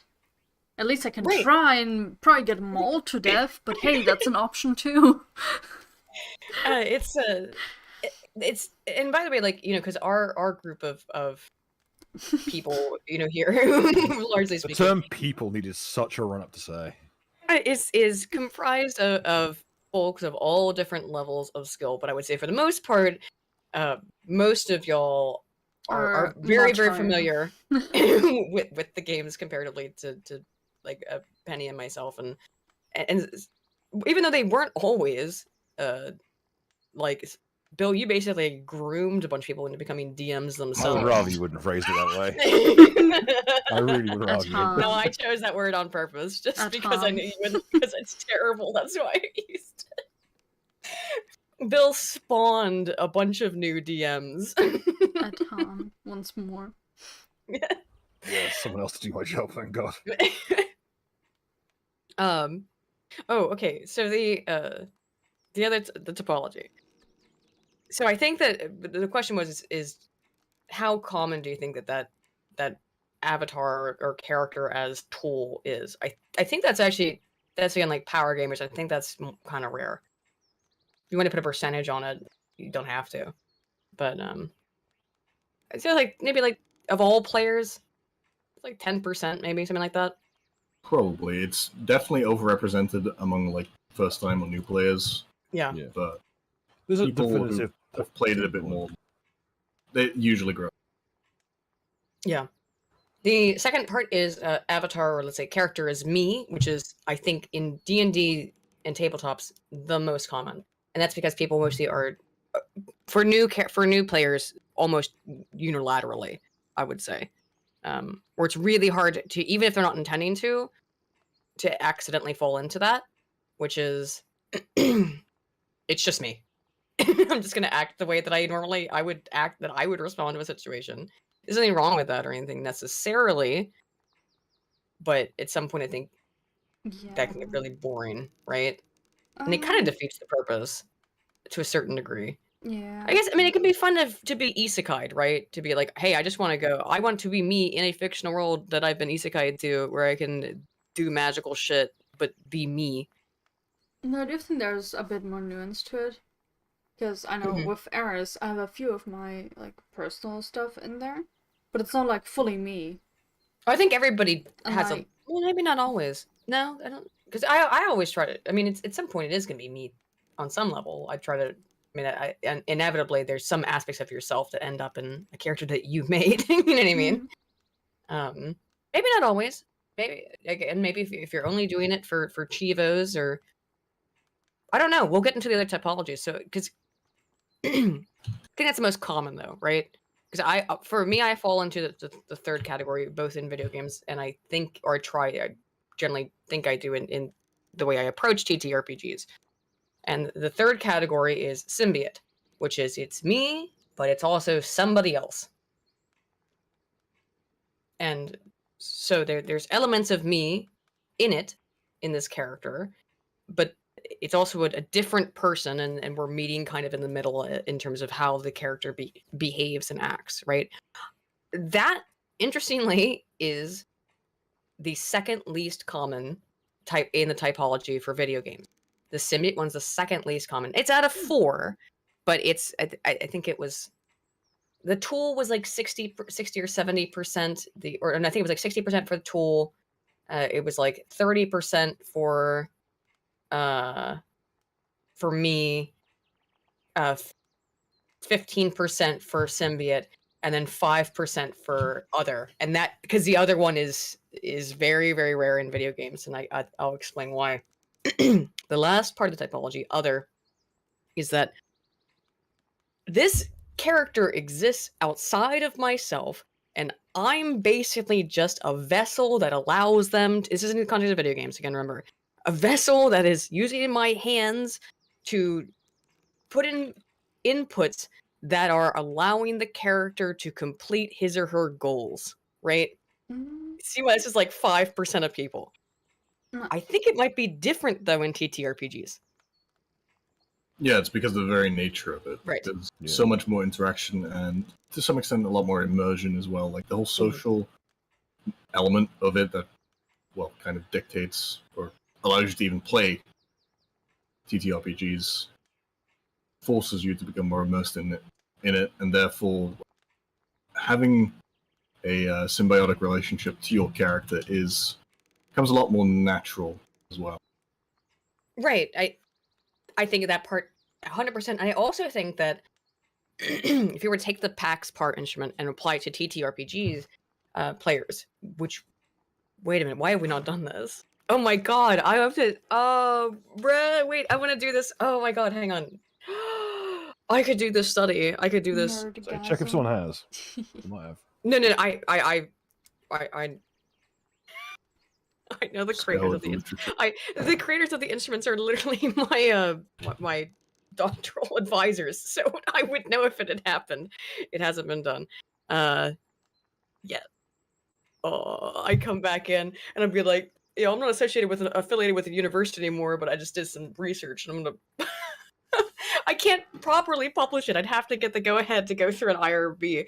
But if oh fuck, man, you can work through an IRB as an external researcher. Let me see. It would not be difficult. I don't think it'd be difficult to do this. I think I could actually find an external IRB to work through because this is an easy as fuck study to conduct. It's a simple correlation level analysis. I could do this over the course of 6 fucking weeks for data collection and analysis all together. Have that entire fucking article printed up, minted, and go to and just submit it for a publication as long as I can get an IRB approval because I think there are external IRBs. Sorry, that was a total random nerd rant. Nerdgasm. Yeah, that because this is really fucking cool and I don't think it's been done. I know, hey, fucking go for it.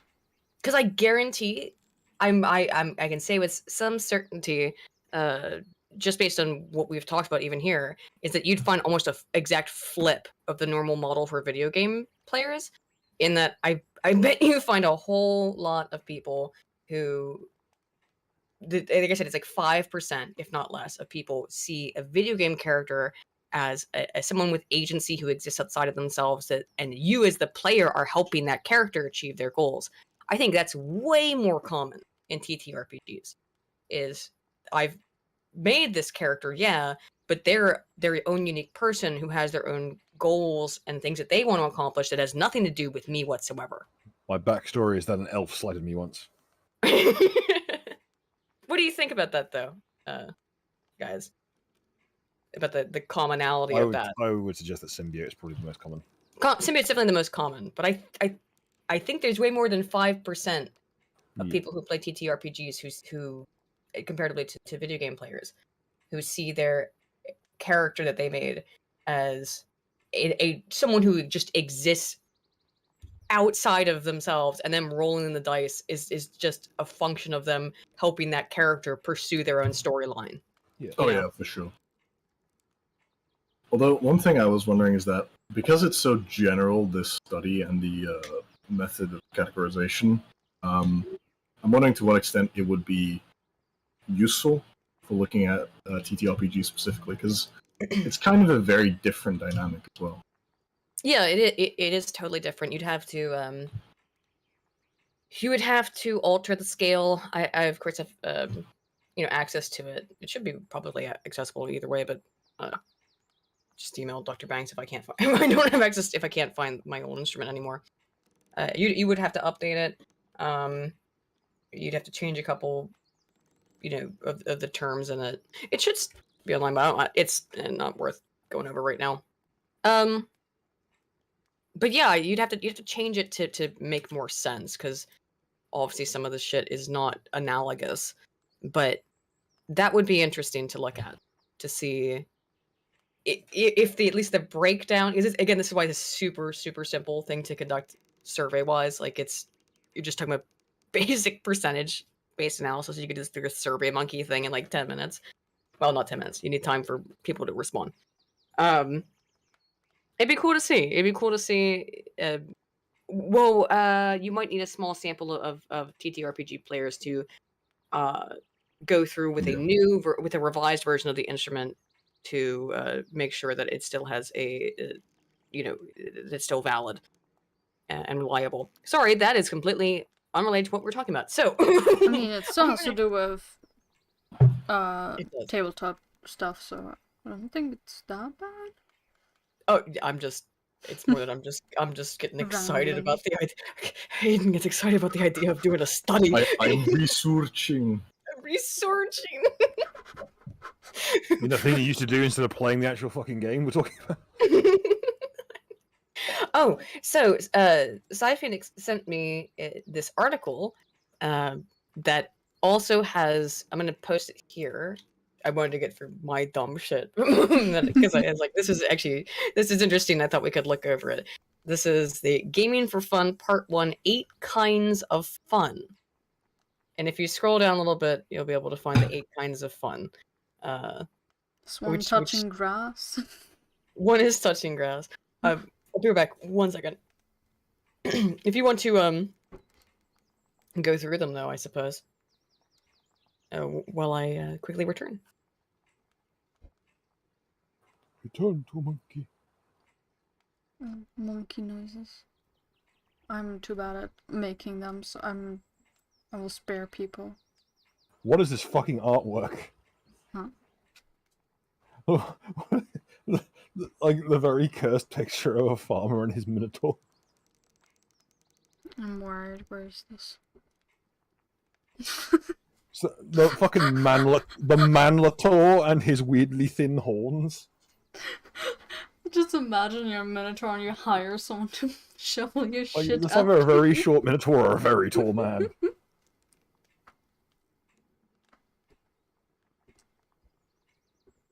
Sai also sent me the 8 types of fun, another link for it. We'll probably have a look at that once Aiden returns, and Han, I think. I don't know if he's still roaming the house. Like the fucking how's it called again? Not SCPs. Cryptid. Yes. Storming the fucking house like a cryptid right now, probably. So You get used to it. I do hope that everyone's been doing well today, and no one's dying from, I think, another heatwave? I think. It's been warm.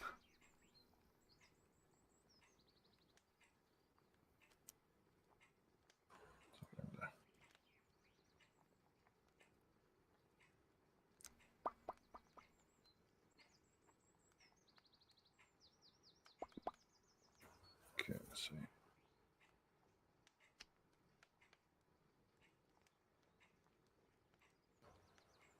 Okay.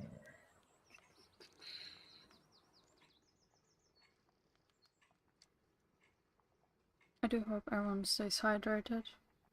This is a threat.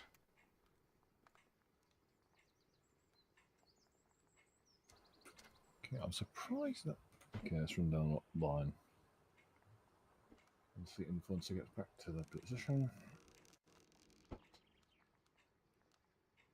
And the cryptid has returned. The frog on my head, he comes from a swamp. Not that swamp. He is a nice fellow. But he's basically sitting on top of the head. But because I drew the hairbang a bit high up, the rest of his body's just covered, basically. Just laying on top. Have you guys been going through the Not yet, we're waiting. article? Oh, okay. I have returned. I'm going to smoke a cigarette. Because I am 3 feet from a fire alarm. I am doing it out the Let's window. go. Out the window. If you mind. I don't know if someone would like to start reading. I'll get into it in a minute. I am not good with articles. As a Okay, heads let's just run down. I'm just going to run down the line. The types are sensation, fantasy, narrative, challenge, fellowship, discovery, expression, and submission. And Keep coming back to the submissive thing. I can't get away from it. Oh my.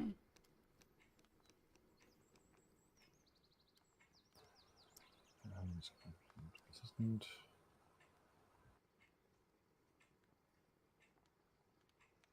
So submission is more like the ritualism of it, like it's something to fall back on and have a nice time at.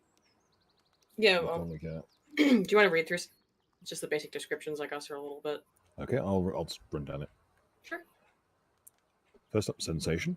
These are games that engage the senses directly. RPGs that have minis, terrain, handouts, and things we can touch, pick up, and interact with physically exist in this kind of fun.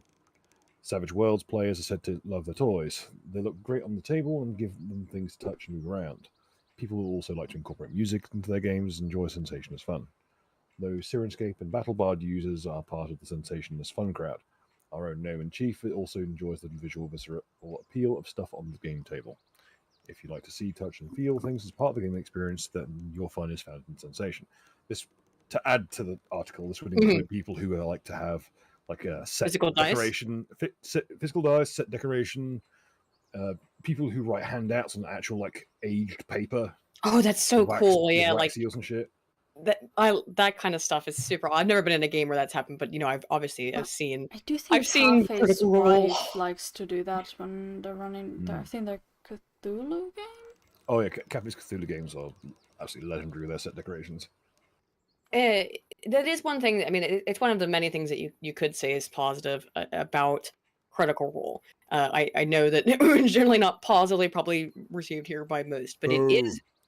But it's that. But their sensory stuff, because they have sets, they have costumes, they have because they've got a big budget, they set up stuff like that of like the physical things that players can touch and feel, and even if you're watching it secondhand, I'm sure, and of course, most oftentimes, not all the time, but oftentimes they have people on who are new players, and I'd imagine that's a really freaking cool experience if you've never played a TTRPG before, and you have Matt Mercer, fucking toddler hand walk you through while giving you a bunch of the sensory shit. It's gotta be really neat, I would imagine. Really nice for this immersion as well. Yeah. Especially when you put on a costume, you do end up being like more in a different character and shifting. Oh yeah. It won't be as awkward if everyone else is dressed like a fucking goblin. Penny, there's no research on this. I have wanted to research it my entire life, but there might be some now. But last time I looked, there's like almost nothing on like. You could quite literally cosplay. just take cosplayers for that as like research base. There's like, do you feel more confident? There's damn, you can even use furries. Almost all the research on cosplay is qualitative and or autoethnographies, which means it's not quantitative, hard scientific data. It's like, this is how they just ask people how they feel about things, which is valuable data in some instances. I like to take those data, qualitative data, and then turn it into pure numbers. But I can be very autistic about it. But there's not a lot of information about that. But I do think that wearing the costume, as you said, I think that probably does add to the immersion a lot. Oh yeah. Of course, if you're playing on the internet, I mean, you could do it, I guess, but it's just have a video cam on. Well, why not? You just sit there silently in the cave. I would literally rather drink bleach than play the game with my camera on. Yeah, I think over the internet it's a different thing than when you're in person and dressed up. If I could avoid showing my face whilst I DM'd in person, I would as well. I wonder if they do that at a lot of Ren fairs. I've never seen that happen, but I imagine that has to be a thing of being like impromptu, walk up, here's a character sheet. I've seen it at the last anime con I went to, where it was like a huge area that had nice. like a huge, just multiple tables full of people playing, and with like miniatures, and right next to it you could paint your own miniature and then take it after it dried to like immediately go play with it. Yeah, you told me about that. I've not, the cons I've been through I haven't seen that up, but that seems really cool and like a fun way to. They had also like a huge like dungeon that was like handmade, as like a display piece by someone who had made it. It was really Some of those cool dioramas that people make are insane. Oh, and that is something that is, of course, when you play online and you play through something like Roll20, you can do a bunch of special effects and stuff that are cool and do neat stuff there. But there is something to be said about that sensory aspect too. I would say that's unique and different. Where if you have an actual like diorama of the dungeon or something, that's super. I would argue that the same effect is found with streaming crews like us when we get fan art. Oh yeah, in a way, is that sensory? Probably. It's sensory mixed with social, because It's a very rare thing, which is external, like what's the word? Not Input? justification. External acknowledgement of your character and their actions. Oh yeah, for sure. That part's super neat. Okay, and then fantasy is the pleasure you get from losing yourself in an imaginary world and pretending you are someone you are not. It is escapism, it's immersion. Now again, maybe not, because there are some people who don't do that. But as I went over, the fantasy seeker wants to feel as if their character could be a real character in a world that could be real. They want to be allowed to be their character. Like I said, again, that I think it's very different in TTRPGs, but I don't think that's unilateral. I don't think people always want to be their character. So what if you're playing a scumbag too? You know what I mean? You don't necessarily want to be Bastard them, timing. right? You're playing a complete piece of shit because it's fun to do it, but you don't Yeah. want to be that person. Not really. Yeah, it's well, in a way, it could be escapism, like escaping like your norm. Yes, and getting to So- do something that you would never do, right? Having a few degrees of moral separation from your character. Right. A few degrees of moral separation from the interior temperature of your kettle.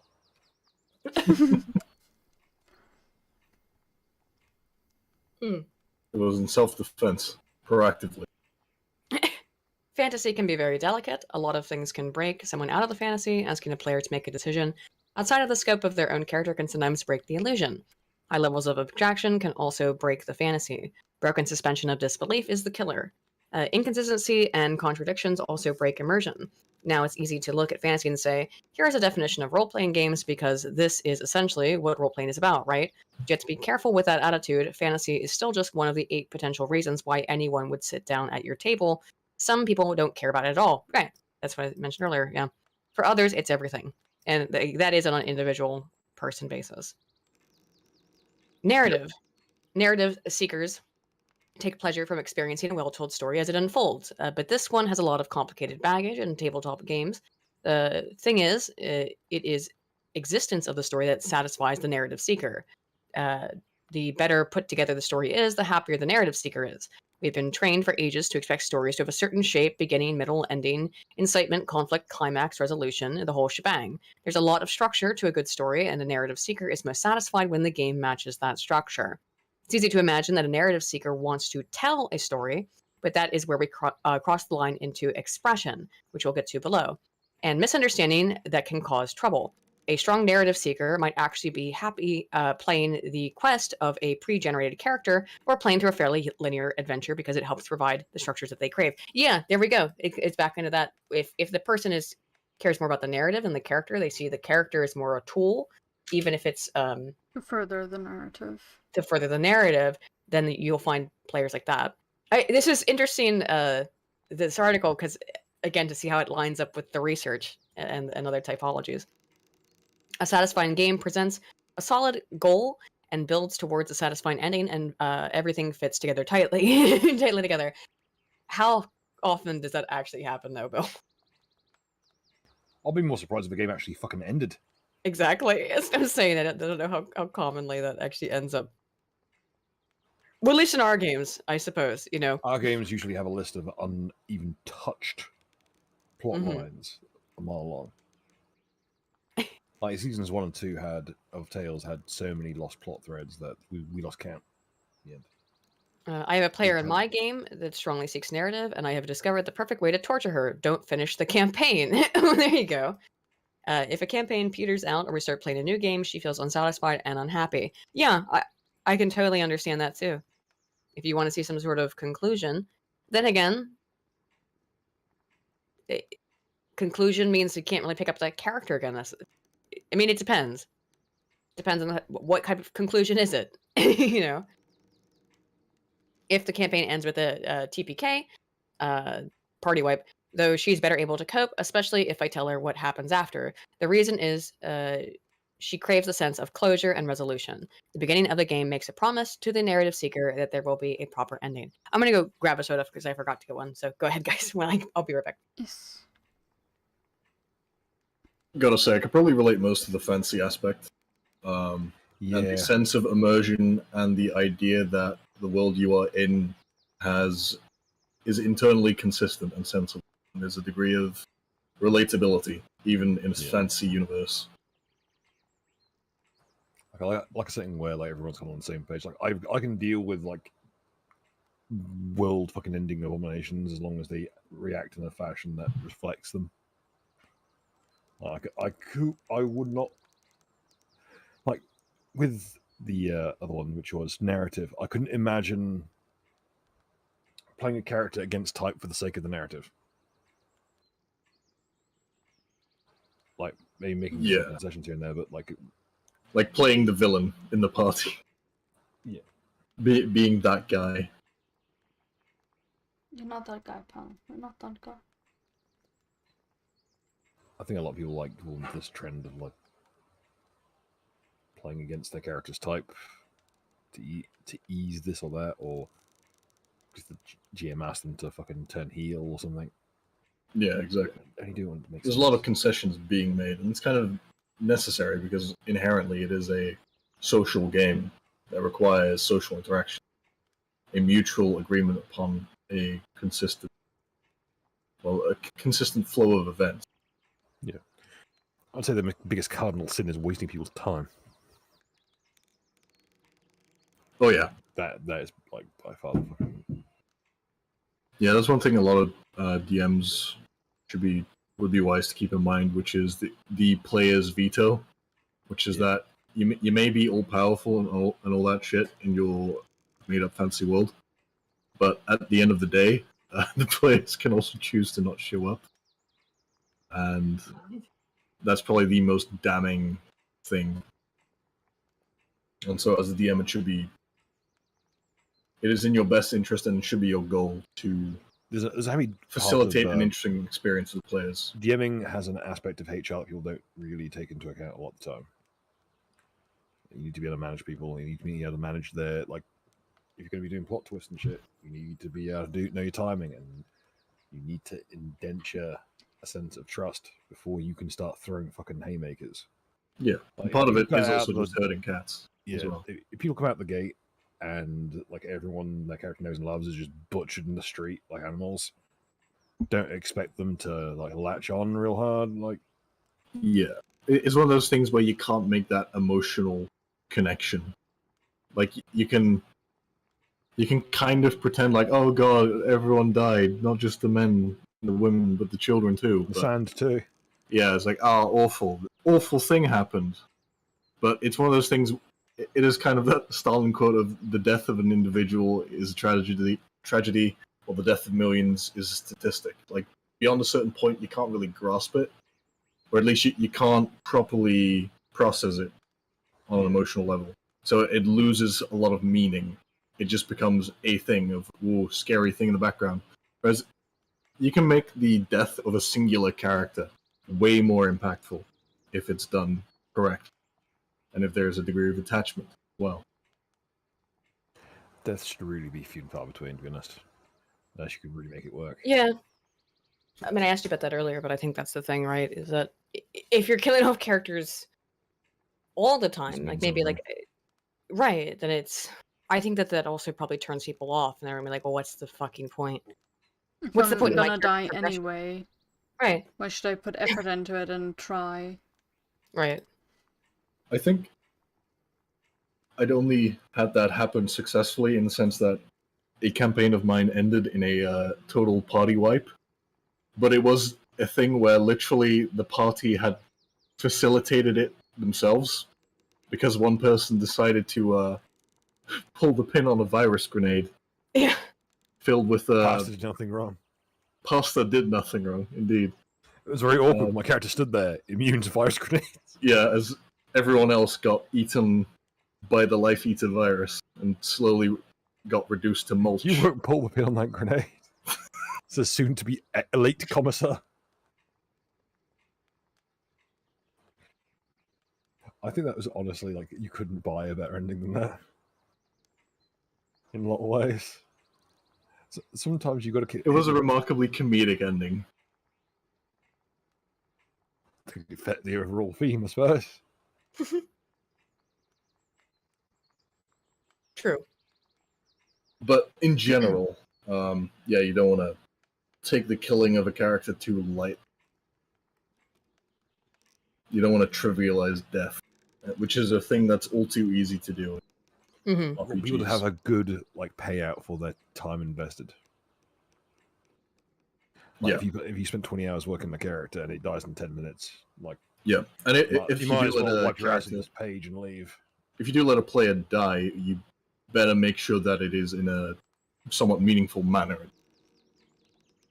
No, it's not just like falls to the sideline. Hmm. It's like, Jerry tripped over a rock, fell down a cliff face, and broke his neck in several places, and then died due to internal bleeding. There you go. Make a new character.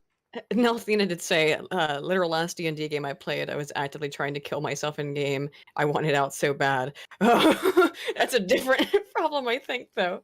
It's probably problems with the game itself that made you want to leave, obviously, and hence want to kill the character. Friendly Understandable, PSA, though. if it's Pathfinder, it's only a DC 15 will save to kill yourself. Motherfucker, you're crazy. You're playing Get over roll over it. 20 and I can't do shit. Oh wow. Guess you're gonna live for another session. Oh, no. Yeah, enough of that in real life. It is pretty funny that you knew exactly how to how you're supposed to roll to fucking kill yourself. Of course All he right. does. You need a feat to. You actually need a feat to sever limbs. Which is ironic Well, because if you why get would that you feat, sever you're limbs? about to lose 2. Where are we? Okay. Challenge. Did you guys get through this? I don't think. Yeah. No. Yeah, we Challenge got through seekers most. see the game as a series of obstacles to overcome and foes to be defeated. So again, this is going back to that typology somewhat. They want to test themselves and win. If they fail, they want to know the failure was fair, and the next time they will do better. Just keep in mind that challenge seekers aren't solely about winning combat. They like overcoming obstacles. They like accomplishing goals. They like to win. Investigations, puzzles, negotiations, chases, hunts, and obstacles are all valid challenges. It is popular to scoff at challenge seekers. These are the people trying to win. Power gamers, munchkins, optimizers. They don't want... Yeah, you don't know. You never heard that term before, Penny. I only know munchkin cats. It's a... Oh, munchkin cats are adorable. But it's an older term, I think, at this point. They don't want to role play. They just want to role play as an ROLL, excuse me. And that is stupid. I don't know what that word that's censored out there is. Harmful view. Remember, most people combine multiple aesthetics, and this is just one possible reason to play. These are the I mean, I guess the tool to relate it to the PAX PAR instrument. It's not less valid than any other. If you snort with derision at the challenge seeker, you might be cutting out a lot more gamers than you realize. Yeah. Is it fun, though? I mean, that person might be having fun, but I think they can often... Motherfuckers who are doing more with less, those are the guys who are actually power game. Motherfuckers like, I made a character who is literally fucking god and can choose how much damage he does. Like, well, yeah, you've now trivialized it for everyone else.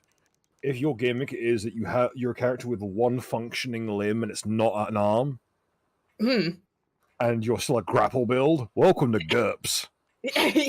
Get on your trolley, kick yourself down the corridor, and just beat someone to death with your pelvis.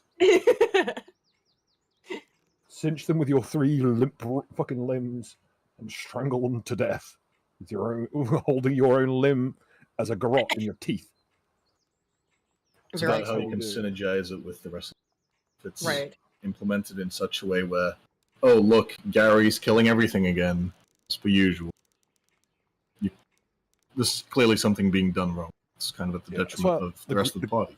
The green text about the guy playing the Welsh bowman works very well because his whole gimmick's like, in his own words, he's not some homosexual elven watcher throwing out a wall of arrows every round. He shoots 1 arrow and it kills 1 person. Only says he has a question, but has not posted what the question is, and I didn't realize that was you for like because your name was Grant. So go ahead and ask away, Only. Well, he does it though. Fellowship. Those in search of fellowship. Again, the community, the socializers. Those in search of fellowship view the game as a framework for social interaction and cooperation. They enjoy camaraderie and social interaction and working together as a team. At the extreme, fellowship seekers don't really care about the game except insofar as it gives them something to do with other people and a way to contribute to a group. Fellowship seekers can have their games absolutely ruined by group drama, yep, antisocial behavior, lack of teamwork, when the group includes that one evil character. The Fellowship seekers' sense of fun is probably going to be the first casualty. Bitch made fucking statement right there. Holy shit. I Okay, played paladins in groups of assassins and assassins in groups of paladins. It's the fucking best fun ever. I played a party of lawful good fucking shaman. I was an anti-paladin. That was legitimately one of the best games I've ever been in.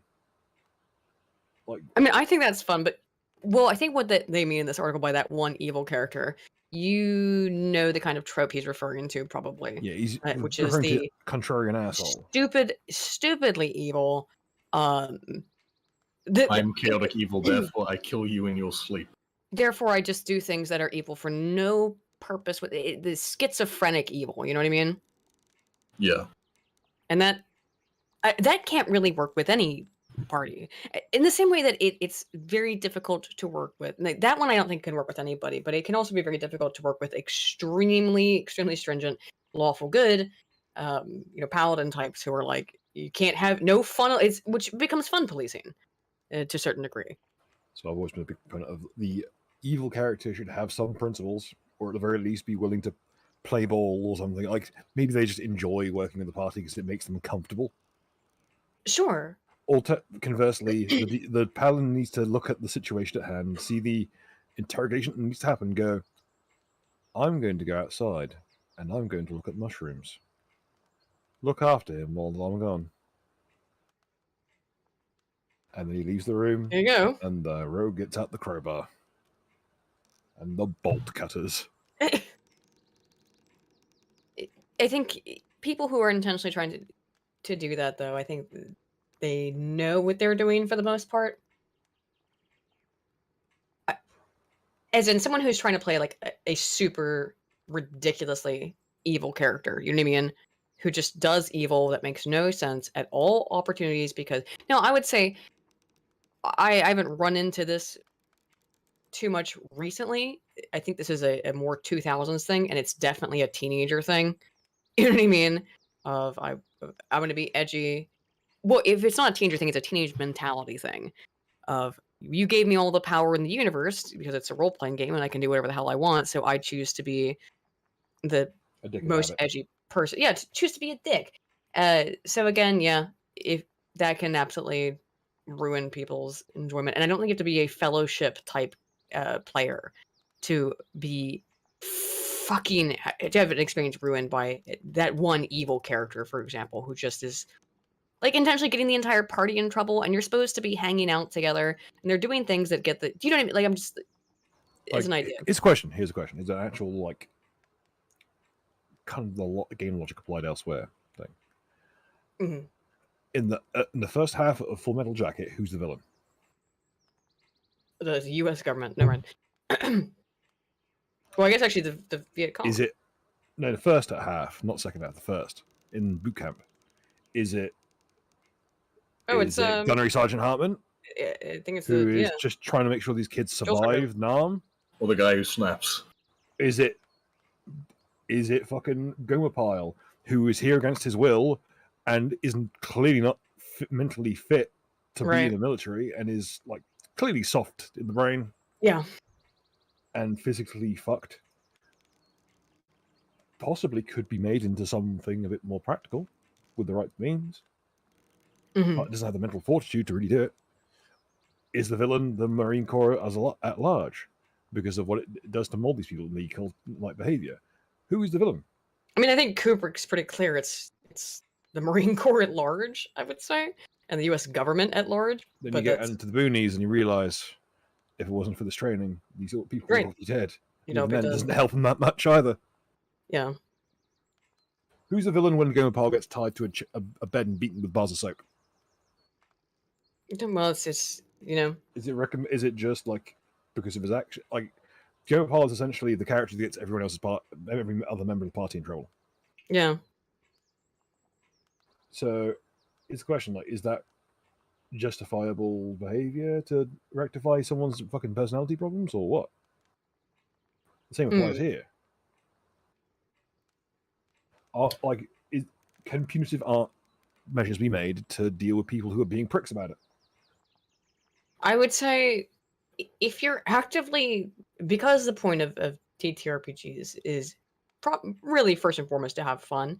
If you have one player who is impeding everybody else's ability to have fun because they're doing lame shit, like being comically evil at all points to the degree that the party is having problems doing things, getting quests done, being able to enter towns, things like that. At that point, yeah, I think that if you're impeding the point of the game, then you should be allowed to freaking kill them, essentially, you know? Just my opinion. Yeah, brings up- that's naturally what tends to happen. Like, And it is what usually naturally there's a tends bit to of happen. leeway that people give you. Might be even be people trying to help you out, but at the end of the day, like, your party members aren't your fucking therapists. Yeah. And if you're just being a cunt, then expect reciprocation. Right. Only That's brings it. up an idea of, can you think of an example of this in media? Like, and he mentioned the edgy thing is what he calls impotently epic. They try very hard to be epic, so much so that it falls flat. I would give the example of Homelander in the comics, Hmm. the boys' comics. Like, he's like as described in, like, this is kind of technically spoilers for like we already know how the writing is on the wall in the show, so I guess I'm allowed to make this reference. When he's dealing with his handler from Voight, and he's just referred to as, you're just doing what any other person would do with absolute infinite power. You're every child's first personal Auschwitz. Hmm. You're not impressive. You've done nothing that any idiot couldn't have done. You don't impress me. Like, that's the rundown. Like, try and be this fucking havoc, and be this fucking, like, danger. At the end of the day, you need to be able to pull it off with some finesse. Same with Yeah. these power tripping DMs. It's the same principle applied. Right. Almost all these ideas can be handled well if they're in. Not all of them, but you know, if you're doing it right, you can be the asshole, obviously. But I think that the problem is too many people think that they are able to do that while not actually being able to pull off being an asshole in a way that is anything but annoying and just distracting to the character development and plot of everybody else in the game, right? So you can do it, but you have to be kind of skilled, I'd say, at role playing. Would you agree? Yeah. Well, here's the question: like, what are the big sins that can not that you don't believe personally can be, like, used in this fashion? Things that a character can't come back from in terms of the party. No, I'm speaking more broadly, like, the ideas of what actions as a player or DM do you think can't be really brought back from? What are the cardinal That's what. sins Yeah, to you? yeah, that's what I meant as well. But I guess from a player or from a DM perspective, it would primarily be like wild inconsistencies. That I would consider that to be kind of a cardinal sin if there is no actual reason for it. And it's something that can Yeah. really I guess it breed depends. massive dissatisfaction among players or straight up resentment. I think that it would depend on how old is the character. Do you know what I mean? Because like when you're first getting into playing the character, people can make errors. But if it's consistent, like the character is inconsistent, then yeah, I'd say it's a problem. That the character does things that don't make any sense, Yeah. and appear random. From a play for players, I'd say it's probably the unrepentant attempt at sabotaging the rest of the party Mhm. or a Yeah, particular party member, Yeah, that shit's a real fucking. which I think that's the could be worst. done by good, evil, neutral, whatever type of character. Sure, because again, like if you have a paladin who's just going around and constantly stopping all the other characters from being able to do anything because they're so set on being super lawful good, and any small derivation from the law, or it could be the evil guy as mentioned in the article. Both are I think possibly issues, right? But in terms of irredeemable, it's gotta be somebody breaking character, I guess. But I think if you've done something intentionally to mess with another player character in a way that is ruining their experience, do you know what I mean? Where it's not fun. It's I don't know, like a character gets their like has like their legendary family sword or something, and you just go take a shit on it and throw it in the garbage. I mean, it might be funny. Nice community reference there, asshole. I know, you know what I'm talking about. But it would it depends. Desecration is what it is. Yeah, if you desecrate it for a character somebody really cares about it, or just because they worked at something and then you just take a big dump on it as another player. Although it can be funny, if it's ruining someone else's ability to have fun with the game, and the whole point is to have fun, it's a game. If you're ruining someone else's game, then I think that's hard to come back from. Or at least, it maybe not hard to come back from, but you at least deserve that to happen to you as well. In return, right? Yeah. At Day's End, turnabout is fair play is the name of the Right. game. I guess it's difficult though, because like as we said, there's different types of players. So if you have one player who really, really cares about their character and the things that they've done, and you have another one who just doesn't care so much and sees it all as a tool, as you know, it's all sort of meaningless, then how would you punish that person? I guess just by killing their character. If the character doesn't have anything of value to them. Killing a character is never the option. It's never the really effective option unless they're really invested in the character arc. Best way to do it is to damage their material. Well, but that's what I'm saying though. If they're not super invested in, like, if they're not invested in the same way because they see that everything is, well, I guess yeah. If they're interested in material goods and stuff and wanting to get things for their character that make them better, is what, like, gimping them essentially. Yes. Making the character useless. If you don't care about your character and there's nothing I can tell you with there, well then have fun. Killing it wouldn't matter. You're right. Have fun fighting a Sunderbuild, or getting hit with a Mage's Disjunction.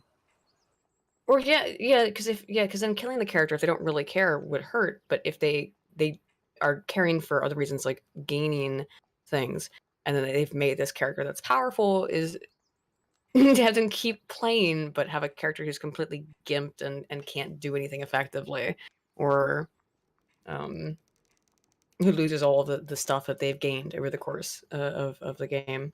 I will say a lot of these issues can be simply solved through gatekeeping. That too. Just vetting who you decide to play with. Absolutely. But although I would counter in saying sometimes the act of play can change people a little bit. You know what I mean? They get a little bit too invested in the character or the type of character it is. Like, let's say it's a super evil character. And then even though they're a good person or a nice person, end up falling into a weird parasocial relationship with their character and doing dumb shit. I don't know how common that is, but I can see that happening. So even though you vetted the person, they're a good person and they're decent to play with, because of the way that they interact with this one character is making them a dick about it. You know what I mean? Yeah.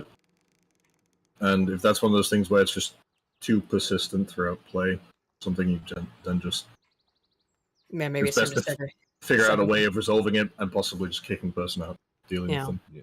That's the other thing too, is that if somebody is really fucking toxic, okay, maybe it's just time to go. Or maybe just not even like kick that person out of your life or whatever. Just be like, this is not, working. I don't know, Bill, if you what you would do about that as the DM, you know? Depends. Usually just kick them to the curb. Just ask them what they want. Yeah. And if it doesn't line up, then it doesn't line up. Yeah. Back to the list. Discovery. Discovery seekers like to explore and learn new things. They like to uncover things. They view the game as uncharted territory and get a thrill every time they find another blank on the map. Of course, the map is a metaphoric map in this sense. They are just as happy discovering the history of the world, the nature of the gods, the answers to mysteries and puzzles, and the reasons why things work. They simply want to learn and understand everything. Oddly, discovery seekers also seem to be drawn to self-discovery. The same players who get excited just discovering the secret of the Orcus that no one knows also get a thrill from confronting a difficult moral issue and learning about what they themselves believe. Moral dilemmas, which is the whole thing. Even if you have your character planned out, the whole point is there should be character development, so it could change. Boil the goblin child or not? Don't boil the goblin child. Terror Too late. tactics. Some people want to boil the goblin child. Moral dilemmas and social quandaries can fill in for exposition and backstory. I'm actually watching this overlap happen in one of my own games right now. The group is very heavily stilted towards discovery seeking, and they seem to be drawn towards ethical dilemmas with the same fervor. I recently had a conversation with a few other GMs about discovery and exploration and the difference between expression and discovery. The two seem to get conflated sometimes. The theory runs that the players find a new location. It is just as satisfying to ask them to describe what they find as to tell them what they find. But it isn't. This conflates the two types of fun. Discovery seekers need the feeling that there is some secret waiting for them to stumble across, and they have found it. There's an element of conquest to it. If you ask them to make up their answer, you're trading creative expression for discovery, and discovery seekers will ultimately be unsatisfied. So yeah, that's interesting. I think that's true as well. You can let people make up their own stuff, yeah, but a lot of people, I think myself included, that I want to find stuff. I don't want to make it up myself personally. Also, T3 Dragoon put in for $5 saying, "Best game I've ever had was one where one of the players told the GM he was the big bad and he traveled with the party. They worked together to make that work. The game didn't end, but we found out shortly before real life stuff ended the game, but it was great. The whole thing was he was evil, he did evil things, but he was also loyal to the party because it was one of those, I will groom the next generation of heroes and then beat them and take control of their body because mine is slowly dying. He was also played by the most chill, pun-loving member of the party." See, that seems really fun. Oh yeah. Cinnamon Toast Ken is gonna fucking rip your soul clean out your body and occupy your carcass. Let's fucking go. Let's fucking go. I didn't know I'm turning upside down. I didn't know why you picked Cinnamon Toast Ken. Is he just when you read heard the words? Well, my nickname for his Milk Toast Ken. So. Of chill, pun loving, you heard those words and went, Cinnamon Toast Ken. Yeah, right. It's about right. Well, he doesn't read Yukio Mishima like fucking PewDiePie does. So. Yeah, PewDiePie. He has He doesn't exude party rogue energy like Umpaville does. Yeah, in terms of like if you were to make a party of big popular YouTubers, I think you could. Well, Pewds is a little bit of I think you might throw a spanner in the works because again, this guy not only has read Art of War, I'm fairly positive he's read Ted Kaczynski. So he's quoted him before. He has quoted him numerous times. So yeah, he would be like the your samurai, the kind of like yes, Pewds definitely. I mean, have you seen his like barbarian type shit? Have you seen his samurai armor and stuff he had made with the whole PewDiePie pink swirl? It looked very. It's specifically samurai energy. Yes, Pewds is very samurai energy. Cinnamon Toast Ken is dad. Umpaville is rogue. I don't know. Who's General Sam, Bill? General Sam is like that. He is either Machiavelli. He is either an anti-paladin or he is like specifically a warlock. He is always scheming and seeking to put people against like each other. He's one level anti-paladin, like 10 levels of Hexblade. It's funny that we're talking about this because I was telling Bill the other day that I was watching a PewDiePie video and Pewds is currently playing a tabletop game and Cinnamon Toast Ken is DMing. So they're not streaming it or anything, but we can only imagine what that looks like. So. Have you ever seen this way that General Sam smiles when he's discussing something he finds funny? Yeah. Fucking Hexlock. Fucking evil shit. I would imagine. Gonna get up to some nasty fucking business. Hexadin build through and through. Yeah. I think like 5e. We've got 2 left. The expression one is the longest, and it says, "This is a big one. the 600-pound gorilla in the room. I don't appreciate Rip this comparison Harambe. myself. I've mentioned it a couple times already. So what I would call the trending aesthetic. It's the thing everyone is talking about in the RPG community, at least online, where I can hear it. And people are starting to view it as the be-all, end-all of role-playing games. Oh, everybody Expression- fasten your seatbelts on your fucking combat wheelchairs. It's going to be a big one. Here we go. Expression is the pleasure you get from expressing yourself creatively. It's the desire to create something that is unique to you, to say something about who you are and what you believe, or simply to impose your creative will on the world around you. And to some people, it's the primary reason to play role-playing games. Honestly, that's not terribly unfair. After all, role-playing games are unique in that they are being ran by a human brain in real time that can respond to anything the players think of. The players are free to try anything. They can create any character, describe their character's actions in any way. In some games, they are free to create parts of the world or even shape the entire story. RPGs are unique in their ability to provide that level of creative freedom to all participants, and it is what is like the major difference right now, at least between TTRPGs and video games, because video games can't even fucking compete. You know what I mean? They might at some point, and they probably will, but right now there's just having a wheel of options. And Joking me, Bethesda can't even make a game that will run correctly at launch. right doesn't They mean just like keep having getting worse progressively. Yes, but I was thinking more Mass Effect and Dragon Age. Like having a wheel of options is just not in any way comparable. Yeah. Not in the slightest. And so that maybe they'll get there at some point, but right now they just. I mean, I they're getting better, but it's not even. Yeah. But expression can get us into trouble. Just like any other aesthetic, it is not something that everyone is after an equal measure. It's not even something that satisfies everyone. The act of creation is not easy, and it also involves a component of bravery. Creating something that expresses an idea unique to you opens you up to judgment and criticism. That's part of the fear, right? Like, what if I make something lame? What if I do something lame? It's scary, it's risky, and not everyone wants it. In certain areas of the game, expression can also squash over other aesthetics. I've already noted that. In some ways, creative expression can hinder discovery. Player authorship of certain world details can also disrupt some players' sense of fantasy. For the same reason, it can also wreak havoc on a good narrative structure. I'm not down on expression, far from it. Part of the reason I became a DM is out of strong expression-seeking behavior. I think a lot of people who become DMs do so because they are driven by expression-seeking behavior. I don't know, Bill? Do you feel like this typology My games are describes far you? too cheerful to be an expression of myself. Right. If I expressed myself in my games like an absolute fucking helmet, my games would make Darkest Dungeon look like fucking David the Gnome.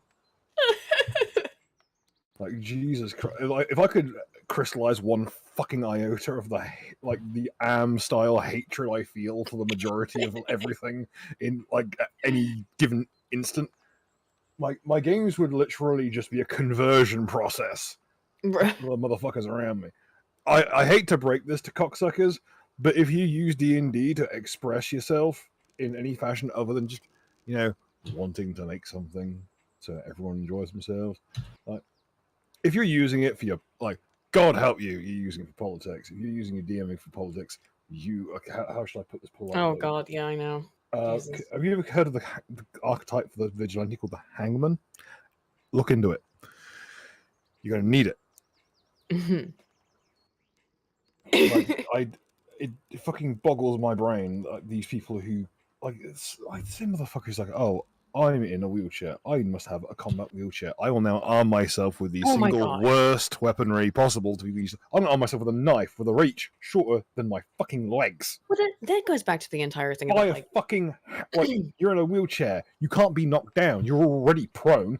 Buy the biggest fucking howitzer, mount it on the side of your fucking wheelchair as a sidecar. Cast Tensor's floating disc, and next thing someone rounds a corner, rip its fucking head clean off its shoulders. Or put blades on the side and use it as a war chariot. Yeah, use it as a chariot. Just have Buddha-seers on the side, fucking scythe everything down. Have a lance. The entire injection of the SJW type horrible garbage into TTRPGs is in and of itself a fucking nightmare. The woke crowd that have been flooding in since Critical Role happened. I'm going to say, like, sour grapes, because I'm another fucking broadcasting DM, and I'm Dude, it's complaining not about sour. Matt It's Mercer not being sour a fucking it's just asshole. truth. We But talked nice things about these I said nice things people about them earlier, but use the game for nothing else other than a way to inflict their own Oh. idiosyncrasies upon people. hmm and that is it. Like again, the wheelchair thing. Like 'cause this came out and it was a book a couple years ago, right, about the combat wheelchair. And it was like, look, if you want to have fun with this, more power to you. I think it's totally cool if you're like, I want to play a character who who's crippled and is in a combat wheelchair. That's fine, but that's not the way that it's being applied. And that's not why that was created and added to the game. That was added so that. And I look.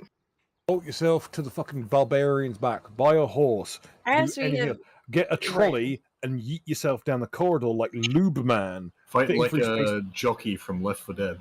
Yeah, right, like the actual historical people who had like Ivor the Boneless did not let his disabilities get him down. He would leap from horseback onto people, coil his boneless, fleshy limbs around people like a snake, and strangle the life out of them. very He base. beats them to death with fucking hatchets. The thing is, even though we went over this earlier, that people have different ways of relating to characters, right? I would find it. I can understand why someone would want to be like, look, I've got this disability. I want to own it. It's part of who I am, and I would want to play myself in a fictional world while still having this disability and see how I would be able to interact with it. I think that's fine. There's a difference between that, because I guarantee.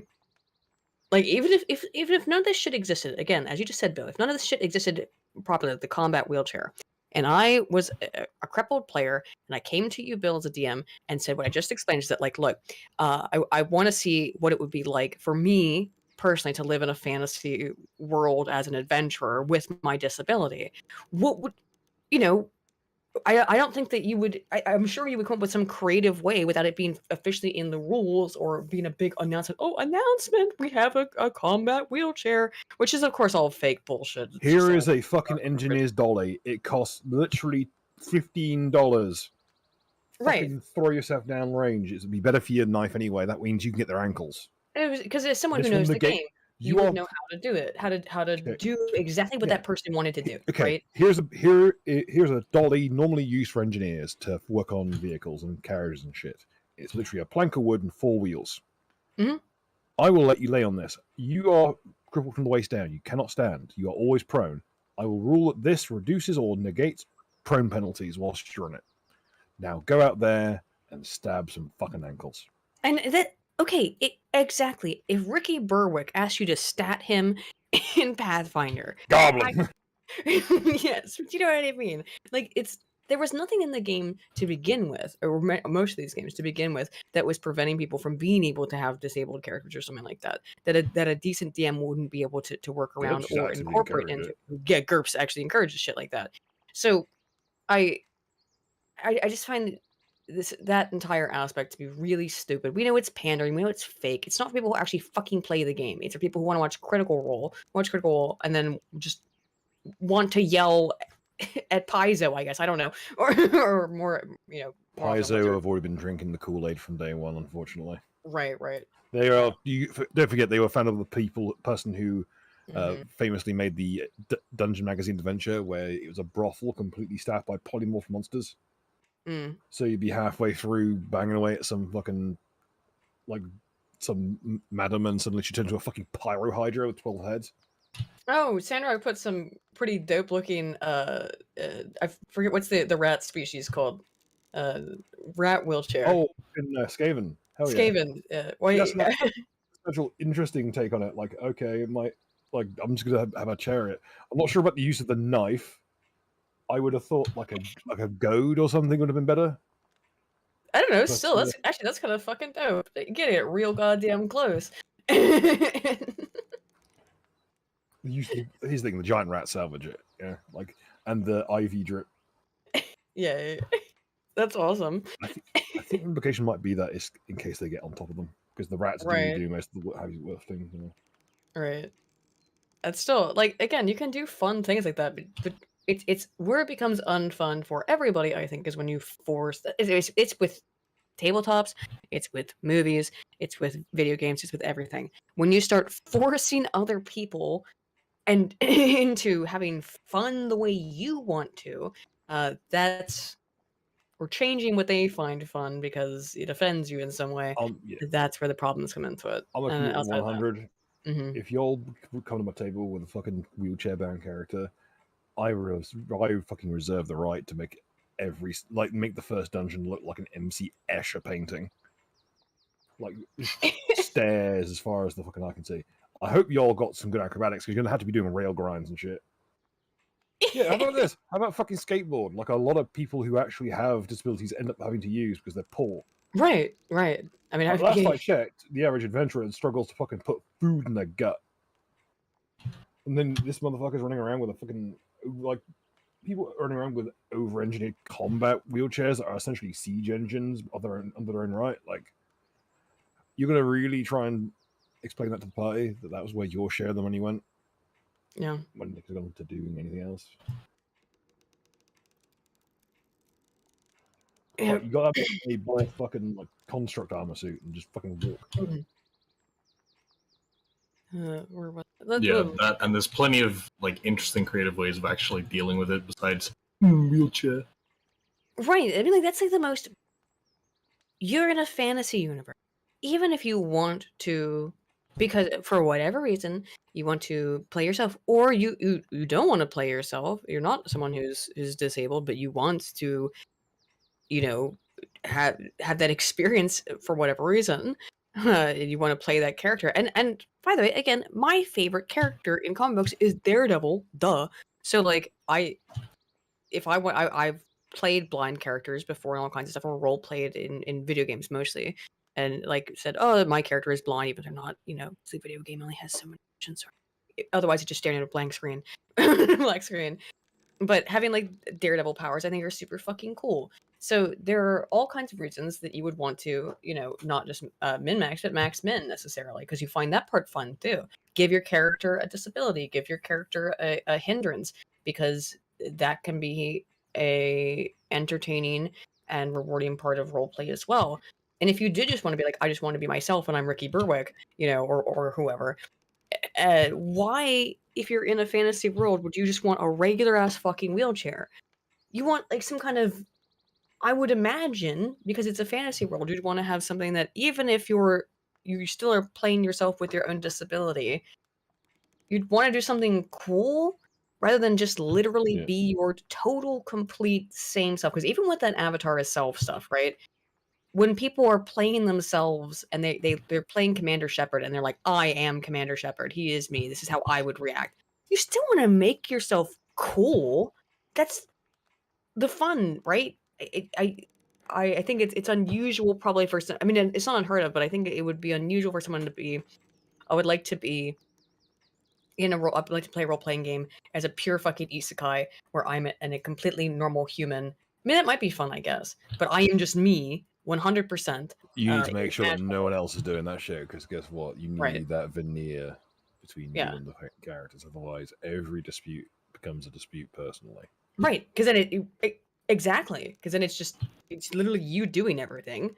Suddenly, if like you make an action that the group projects to, it's you personally being a dickhead. Right. And otherwise, yeah, you're right. There's a veneer there of like, well, I didn't do it. My character did it, But if you're just and I guess maybe some people do really want to one-to-one just put themselves into a fantasy environment, with not even like giving themselves benefits or anything, that they otherwise wouldn't have in real life. Although I think that if you're playing yourself, still, again, you'd want to give yourself cool stuff or have cool stuff. Otherwise, aren't you just living your life?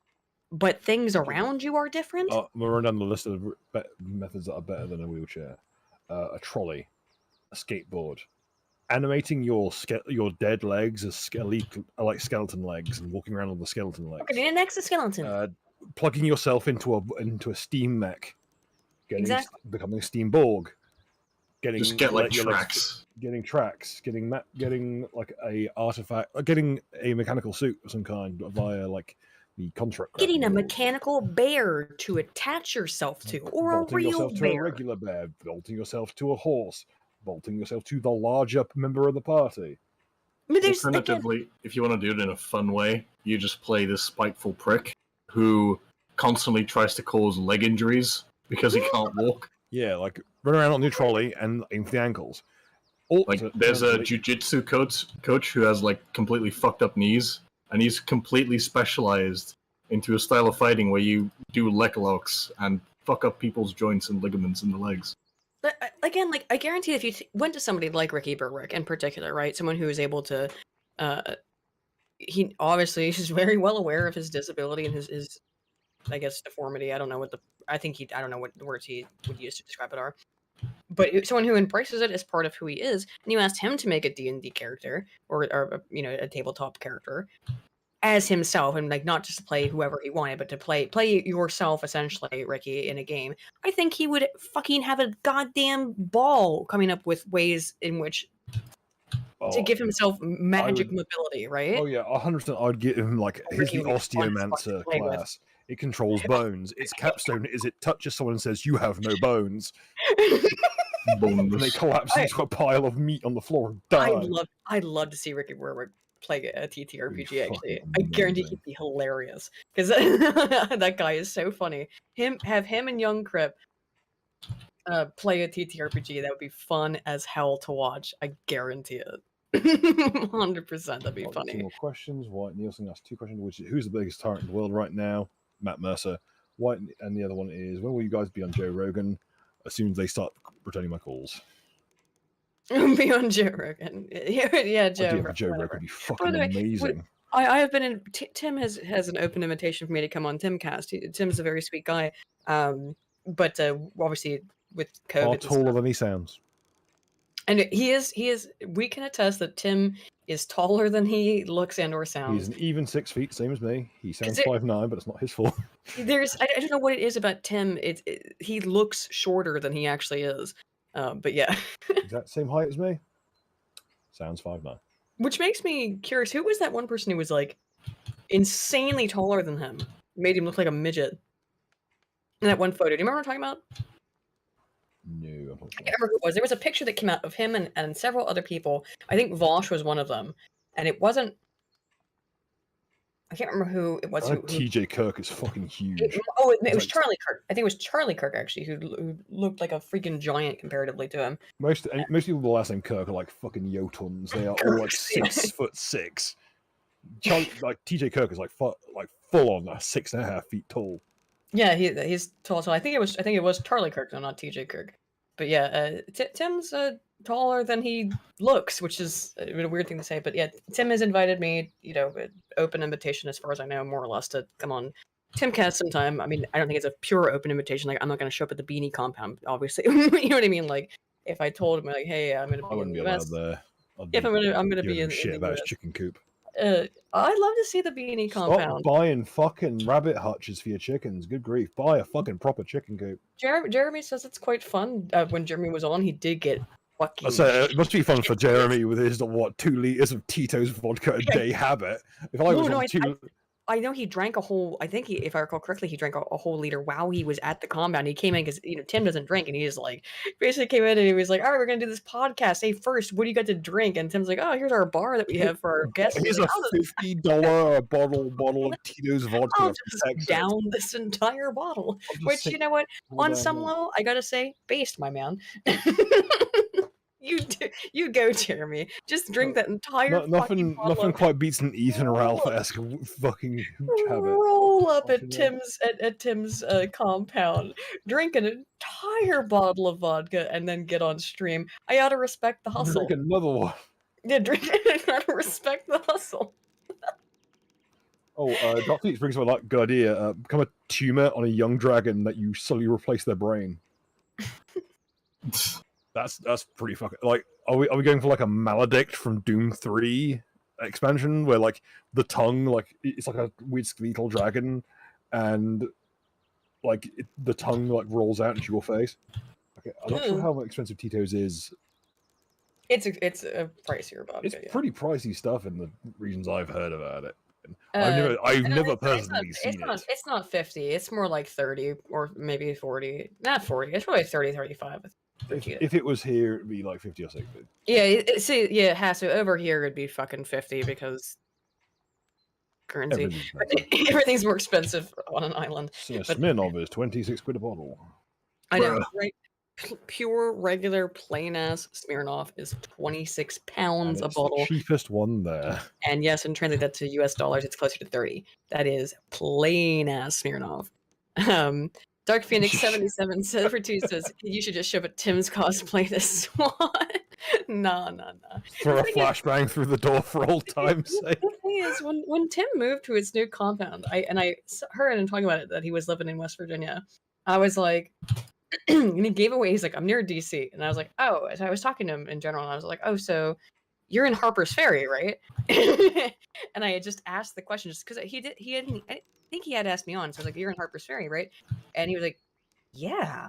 How? I was like, I'm from West Virginia. I know, and you said you're near DC, and you're in West Virginia, so I know where you're at. Like I could have, I don't think he was really trying to hide it, but it was like, my dude, like it was really obvious what town you were in immediately when you started talking about where you moved. I to. can't It's wait for the stream of 12 people watching to get indicted the next time the fucking Tim gets swatted. no, first of all, his whole address has been leaked for forever now. I This was know. 2 years ago. Mm, You know still, what I mean? still though. Oh no. Oh, Cut Moore, I look at the didn't say I D10,000 warp chart. Hang on. I haven't get the credentials because it's actually regularly available online. Oh yeah. The copy of actually, the warp chart. I Yeah, use no, two versions for the record because both versions have weird shit that aren't very practical. So it's important to have two. Well, are you also going to send over the sex warp chart? No, I'm not sending over the. Could you please No. stop talking about the degenerate? Okay, We here's don't the talk name of about it. the degenerate type on here. Thank you. I know. The two books I have are The Net Libram of Random Magical Effects by Aurex. You want version 1.2? How would you spell that, Bill? Do you want to type it out? If you can. If you don't Okay. mind. I mean. THE space NET space That's not what I was. LIBRAM. The Get Net what you Libram. fucking deserve. And Aurex is ORREX. See? You want It's versions good to know 1. that there's two R's in Aurex. There's versions 1.2 and 2.0. I use both. Also, if you want added bonuses, I've got a couple others I use. I like to use the Magical Burst tables, which Magical Burst is a magical girl RPG that happens to have really aggressive Madoka Magica-esque chaos tables. And what's the other one? Hang on.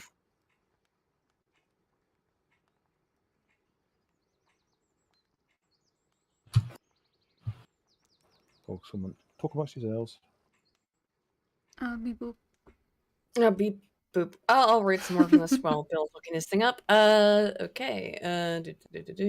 Not done for. Okay. Most specifically, I've heard a few DMs say, quote, asking players to create the world always makes them more engaged. The fact is, asking the players to create the world will excite the expression seekers, but the submissions and discovery seekers will want nothing to do with that. A fantasy seeker might or might not, but someone else's careless creation might wreck the fantasy seeker's immersion. Expression does have many forms, though. In some ways, 3rd edition D&D and Pathfinder allowed for an unprecedented degree of expression through character creation. Fate's Dresden Files also has an extensive set of instructions for inviting the players to help create the setting for the campaign, allowing for players to get in on world design expression. Other games invite players to express themselves in a variety of other ways as well. As a final interesting side note regarding expression, let's look at another 4th edition Wars incident. When 4E Before you came out- do, Zalma's with $50. She spoke of it. Punishment game. GM's choice. Oh no, I did do it. No, I did do it. And I was told that I would be punished for it. Shit. Yes. Shit. I didn't actually. Hang on, I didn't actually explicitly mention it though. No, you mentioned something of it. Semantics. You want to argue, you get two. Aiden, better to now stay quiet, or it'll get worse. Don't worry. The donations will continue until All I morale shall improves. do is that I shall leave it. I shall put it to committee, and next session you will know. Okay, Dark Phoenix. Just to explain, there is a No, degenerate Aiden, game. Aiden, it's all okay. Aiden, That's another Aiden. one. It's mentioning it that's got you into trouble. I should remind you. Okay, I can't It's a explain it. to topic people Aiden is watching. not supposed to talk I'm not about. allowed to talk There we about go. as a Simple as. topic. Simple as. All right. I shall There's no offer up- explaining needed. Can you I please shall- not fault me on the second one because I was just trying to explain to Dark Phoenix who asked the question. You Just need punish to me the stop. once, okay? You need to stop and not phrase it that way. But don't worry, I shall speak to the committee and we will arrive at a suitable punishment for people who violate the oaths. All right. Also, I do think there was a question Thank you, about Dalmas, by tales the way, from my although wife's also- son. Leave a part of their backstory to the audience. Oh, I should, but it should be something major. This is gonna be something severe. Phoenix, considering- Zalmas knows what was spoken of. That's the important part. All right, right. That's So- what. Right. That's what. That's what matters. I'm Oh no, not looking Zalmas forward with to this. try me, bitch. No. No. But it's okay. In fact, you're actually a long-time watcher. What was the long-term plan for Toast from my wife's son? Okay, for seasons 1 and 2, the plan was originally to get into the guild system on the island and have them, just run mercenary work, have them having to deal with like major like faction problems, and eventually having to deal with problems in like at a national level for the island. A lot of which you'll be seeing this season. The reality was that they were definitely allergic to that plot and would avoid it like the plague wherever they saw it. In fact, in the crescendo of season 2, where they were having the standoff in the middle of the cult hideout, the people breaking through the doors were actually members of the guild system there to save them and try and soak up some of the ads. Unfortunately, Lehman saw this as additional threats and decided to go for the nuclear option. And next thing you know, we're picking bits of dead world out of teeth. Yeah.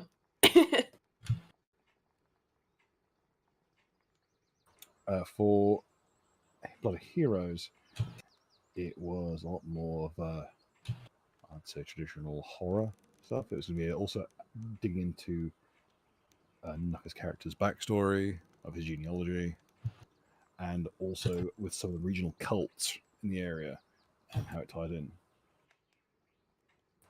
For instance, the cult of the Pale Tree, one that they encountered at the Druid Grove. And we did a great job with that. Yeah.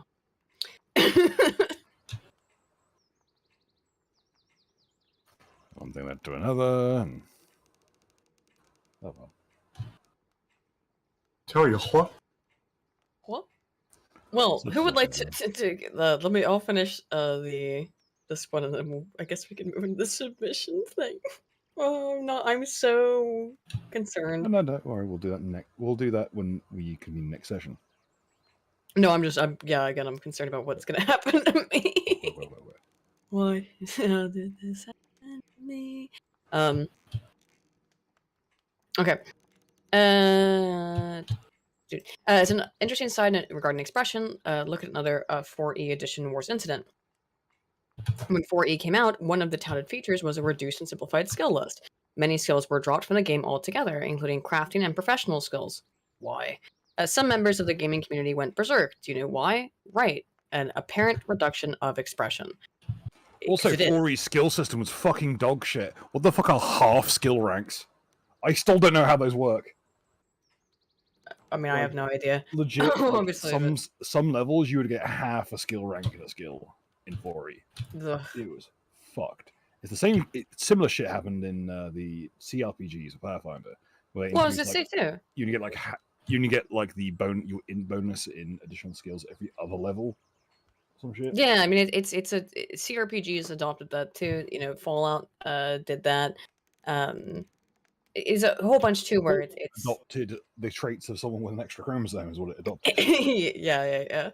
But it's, I mean, in terms of Bethesda games in general, of course, that was something that everybody was pissed off about. Is that you went from Morrowind and even Oblivion to a lesser degree, where you could make your own spells, do all kinds of weird, crazy shit. Often it was a little game breaking, and it often made you do stupid shit. but it was in error that people found fun, in making mistakes, in doing dumb shit, in fucking up their own game, that people had a really fun time with Morrowind.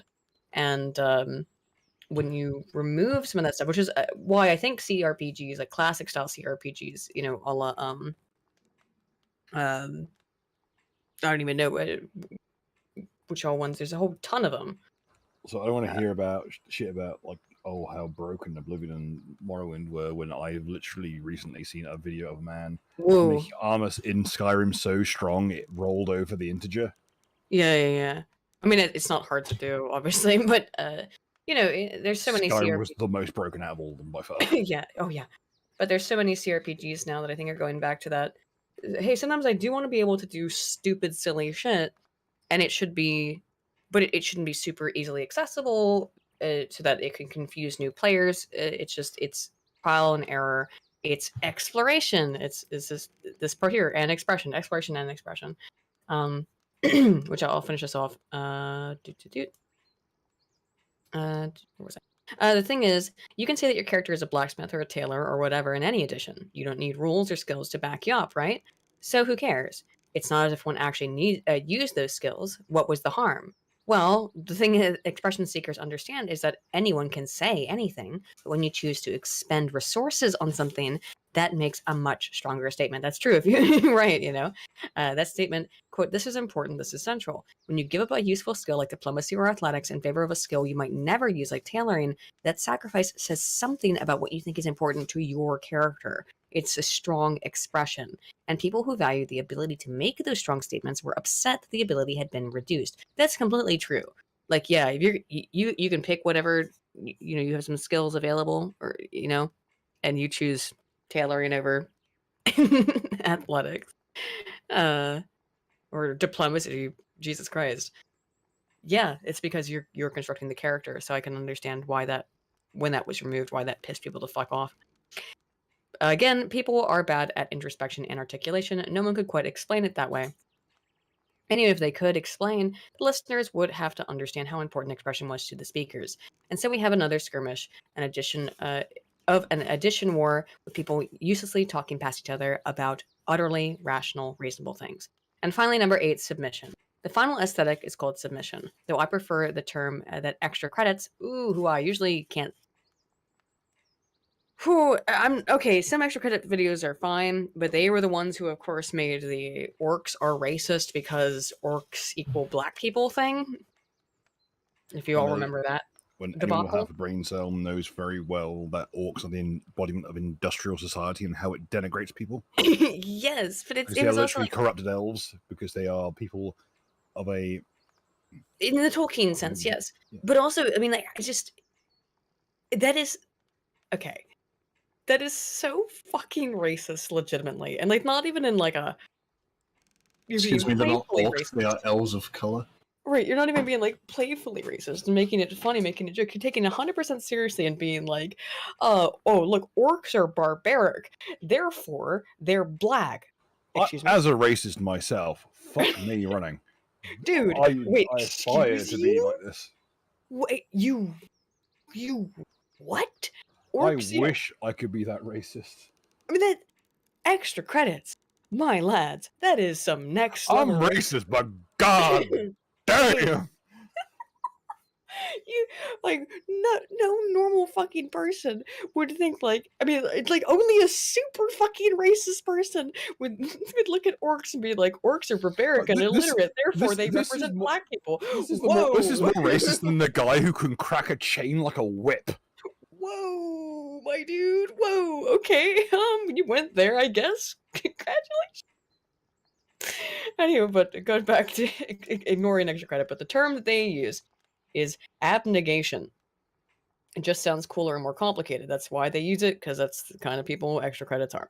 Submission is the pleasure you get from turning off your brain and losing yourself in a task that you don't have to think hard about. Grinding levels in World of Warcraft, mining minerals in Minecraft, farming item drops in Diablo 3. Now, submission is an odd one to discuss in TTRPGs because it is one that tabletop RPGs don't handle so well. Yeah, because you really can't super turn your brain off in them. The thing is, even the simplest tasks in an RPG require a high cognitive load. You have to think things through, but still, the concept of beer and pretzels play exists for a reason. Go down into a dungeon and kick down doors, kill orcs, take their loot, go back to town, lather, rinse, repeat. That is submission or abnegation. And there are people who want exactly that. They look like challenge seekers sometimes, but they don't want to work too hard or think too hard. They just want to goof around and simply enjoy a game with clear, straightforward goals. Okay, I see what you mean. I actually lost a player not too long ago because if there is one aesthetic my game does not offer, it's submission. I'm bad at it. My game is serious business. The player was pretty savvy. He said flat out that he was looking to relax, unwind, and goof around, and I agreed with him that my game wasn't able to give him that chance. It happened. So I think that was an interesting article. Thanks, thanks so much, Phoenix, for sending that over, because that was an interesting article to read. And I think it aligns with a lot of things that we were the other research and stuff. I don't know where you guys think you fall in on that pleasure seeking thing, because I think also this guy's just done an interesting little typology, but you could fall into multiple ones of these categories, I would assume, of what kind of fun you're in it for, right? I the fantasy thing is big for me. The fellowship thing's big for me, and probably then discovery and expression. The submission thing is not my bag so much, but that's gameplay loop shit. That's for people who run like weirdo character types. Like, no, this is like I just want I just want to have fun. I just want to make jokes, and understandable. It's okay. Sensory pleasure doesn't. I don't really care. It can be nice, like having the actual physical. That stuff. It's fun, but it's unnecessary for me. I like the idea of expression, but I don't like the way it's phrased. Mm-hmm. It seems very much like my OC that just represents me. Whereas it's fun to express like a concept that you have in your mind. Right. Go about that in a creative manner and get immersed. Right. Motherfuckers who will insist on making it into their own personal fucking social playground type shit. Or making the entire fucking trying to like make the entire campaign about their characters. You know what I mean? Because they've got a. I mean, it's good. I'd say for your character to have obviously personal interests, investments, things that they're trying to do. That's good for the story. That's important for your characters that they have goals, that they're independent to a certain degree.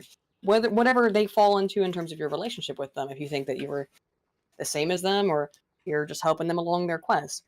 But if it is that your character's personal shit and exploration or whatever ends up dominating and has a terraforming, how about use that word, the entire game, that's not cool. Right? It only works if the rest of the party is very passive and does virtually nothing. I see it this way. I mean, that's kind of like a minority of cases. Yeah, I mean, it was. I think Naka may have wanted it to go that way more than it really did with his character in the game of Who with Rags. You know what I mean? Because a lot of it was. It didn't really end up going that way, but a lot of it was his sort of personal rental quest, right? Yeah. I'll say this much. Here's my litmus test. Pick out the shortest way to describe your character's reason, and then translate it into German. If it sounds psychotic, don't do it. If the reason you're playing a character is because of my struggle, yeah. let's translate that into German and see how it sounds. Might be a bit of an issue, right? Germany is the litmus test of languages. If it sounds psychotic in German, maybe just rethink it. And sometimes too, the other thing that I think, at least for me too, is that I like to have an idea for a character, and I don't play as much as you guys, and I haven't played as much as you guys have, but I have a strong idea for a character, but the campaign is going to shape that as well, right? And I think, and you can choose not to do it that way. Also, I think you can also be a person and be like, I know who my character is, and they're going to be pretty staunch and unmovable, but I don't know. It depends on the player again, and what and usually I'm pretty open to having the campaign shape my characters more than not, but I can also see the opposite being appealing.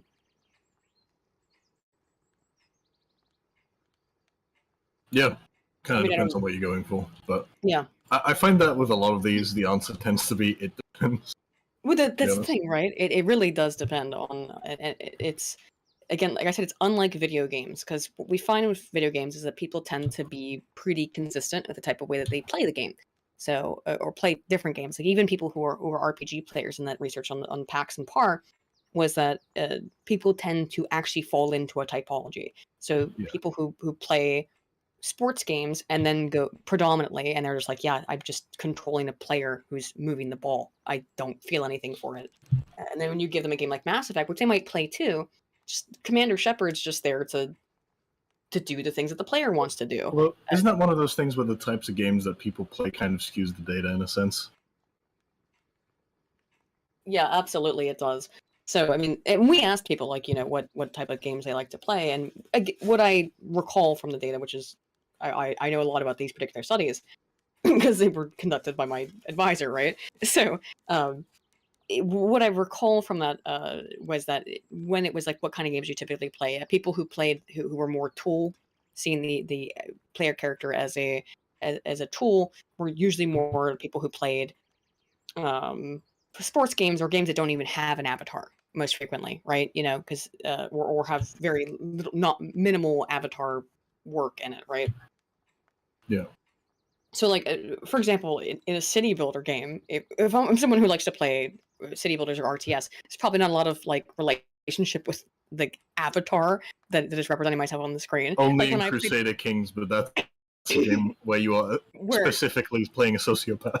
or yeah, where you're specifically playing somebody. I mean, like when I'm playing Tropico, I don't see myself as the dear later. Do you know what I mean? Yeah. Uh, there's Role no. playing as Adolf Hitler in Hearts of Iron. Like, You no. can. Maybe some. I'm sure there are people who do, who like sit down and go play a Role-playing. game of Hearts of Iron, and are like, I'm gonna put on my mustache and I'm completely investing myself in being Hitler. I guarantee there are people who do Which that. is strange because they all seem to be Huey Longmanes.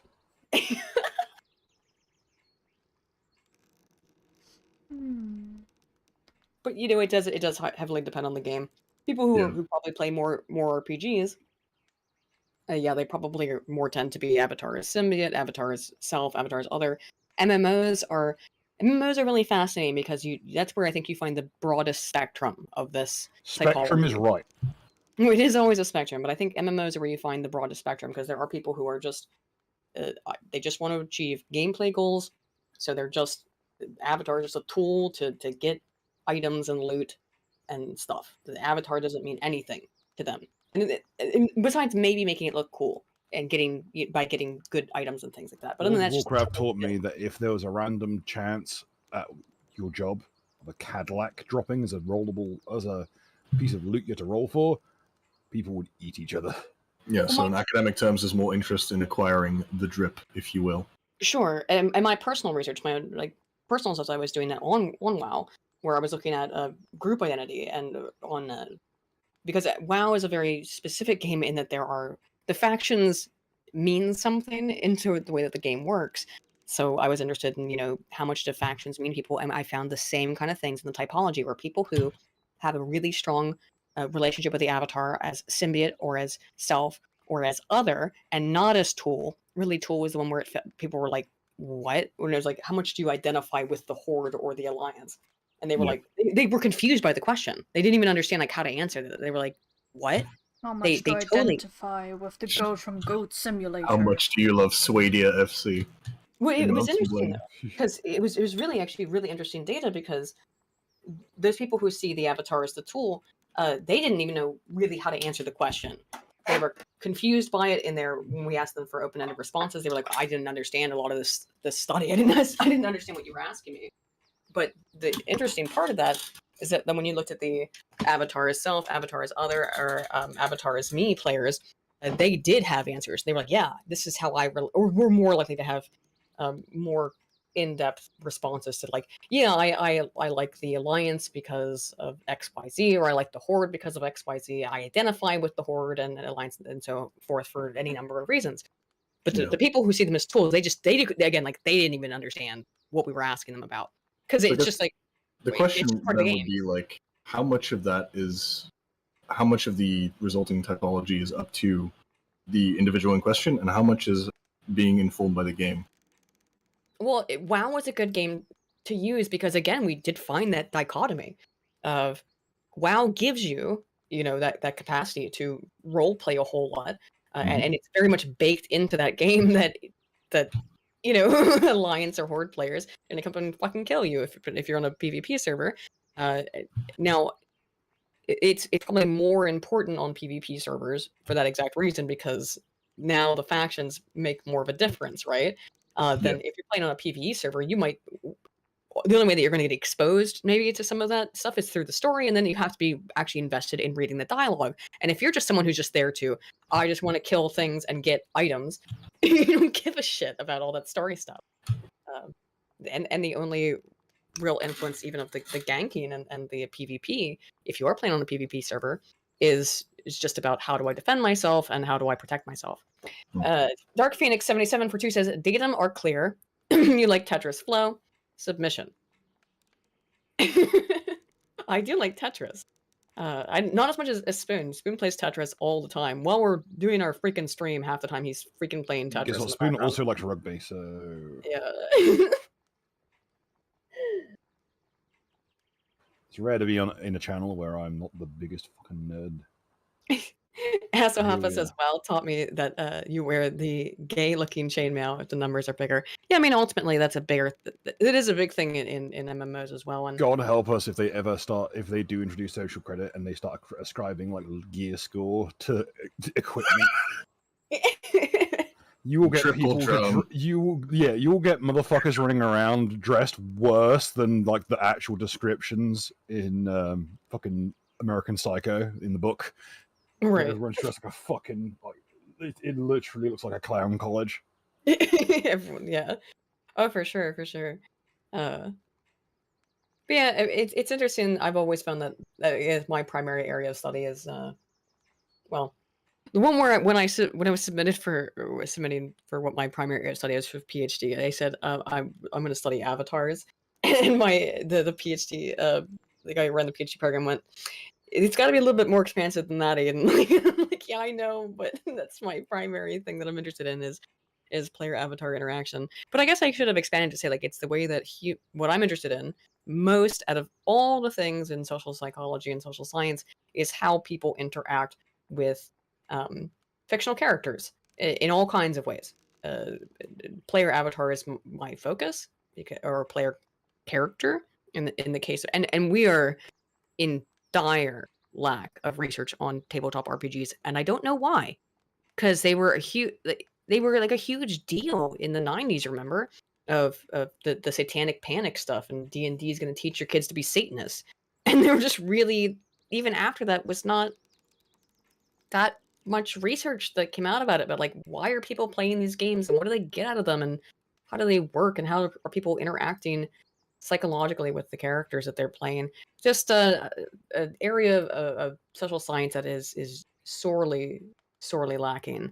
Oh well, but that's just the way things are. Anywho, is there anything else that you guys would like to cover tonight? Not that I can think of personally. Oh, we're all right. That's it. We've been gone for a few hours, and Zalmaz, of course, is now going to make my character suffer. So if you'd like to see how my character suffers, and me suffer as an extent, of course, then tune in next Tuesday. I think, okay, Penny and Han will not be here next Tuesday, correct? It will... Next Tuesday, Next Tuesday yes, we should be able to make it. but the week after. The week after, we might be able to, but it's a bit questionable. And considering I'm leaving my whole setup here, it then just depends on what time we get home, basically. Yeah. Right. Okay, so we're on for next week. So this, again, the time that this stream started, I started it early, my bad, I screwed up. 9 p.m. at GMT, which is 4 p.m. EST, and then adjust that for the rest of the US. We will be doing the game as usual next week. The week after, it should also be on. Whether or not Han and Penny are able to make it, I think we might have in a guest to do something. We'll have to see how that works. Something will be figured out by then. We'll figure something out by then, yeah. but we will be on normal, not doing this kind of stuff, actually playing the game next week. And then, of course, tomorrow is the weekly Broken Crown podcast, where we'll be talking about the news and Mar-a-Lago getting raided and all kinds of other fun stuff. So, anyway, thanks, guys, for the few of you who have shown up to hang out and talk about tabletop RPGs. I did bring it on myself, Zalmaz. You are correct, actually. I just totally forgot. So, anywho, thanks for showing up, everybody. And I will see you all tomorrow. And if you're here just for Rolling in the Isles, I will definitely see you also next Tuesday. Same time, same place. Take care. And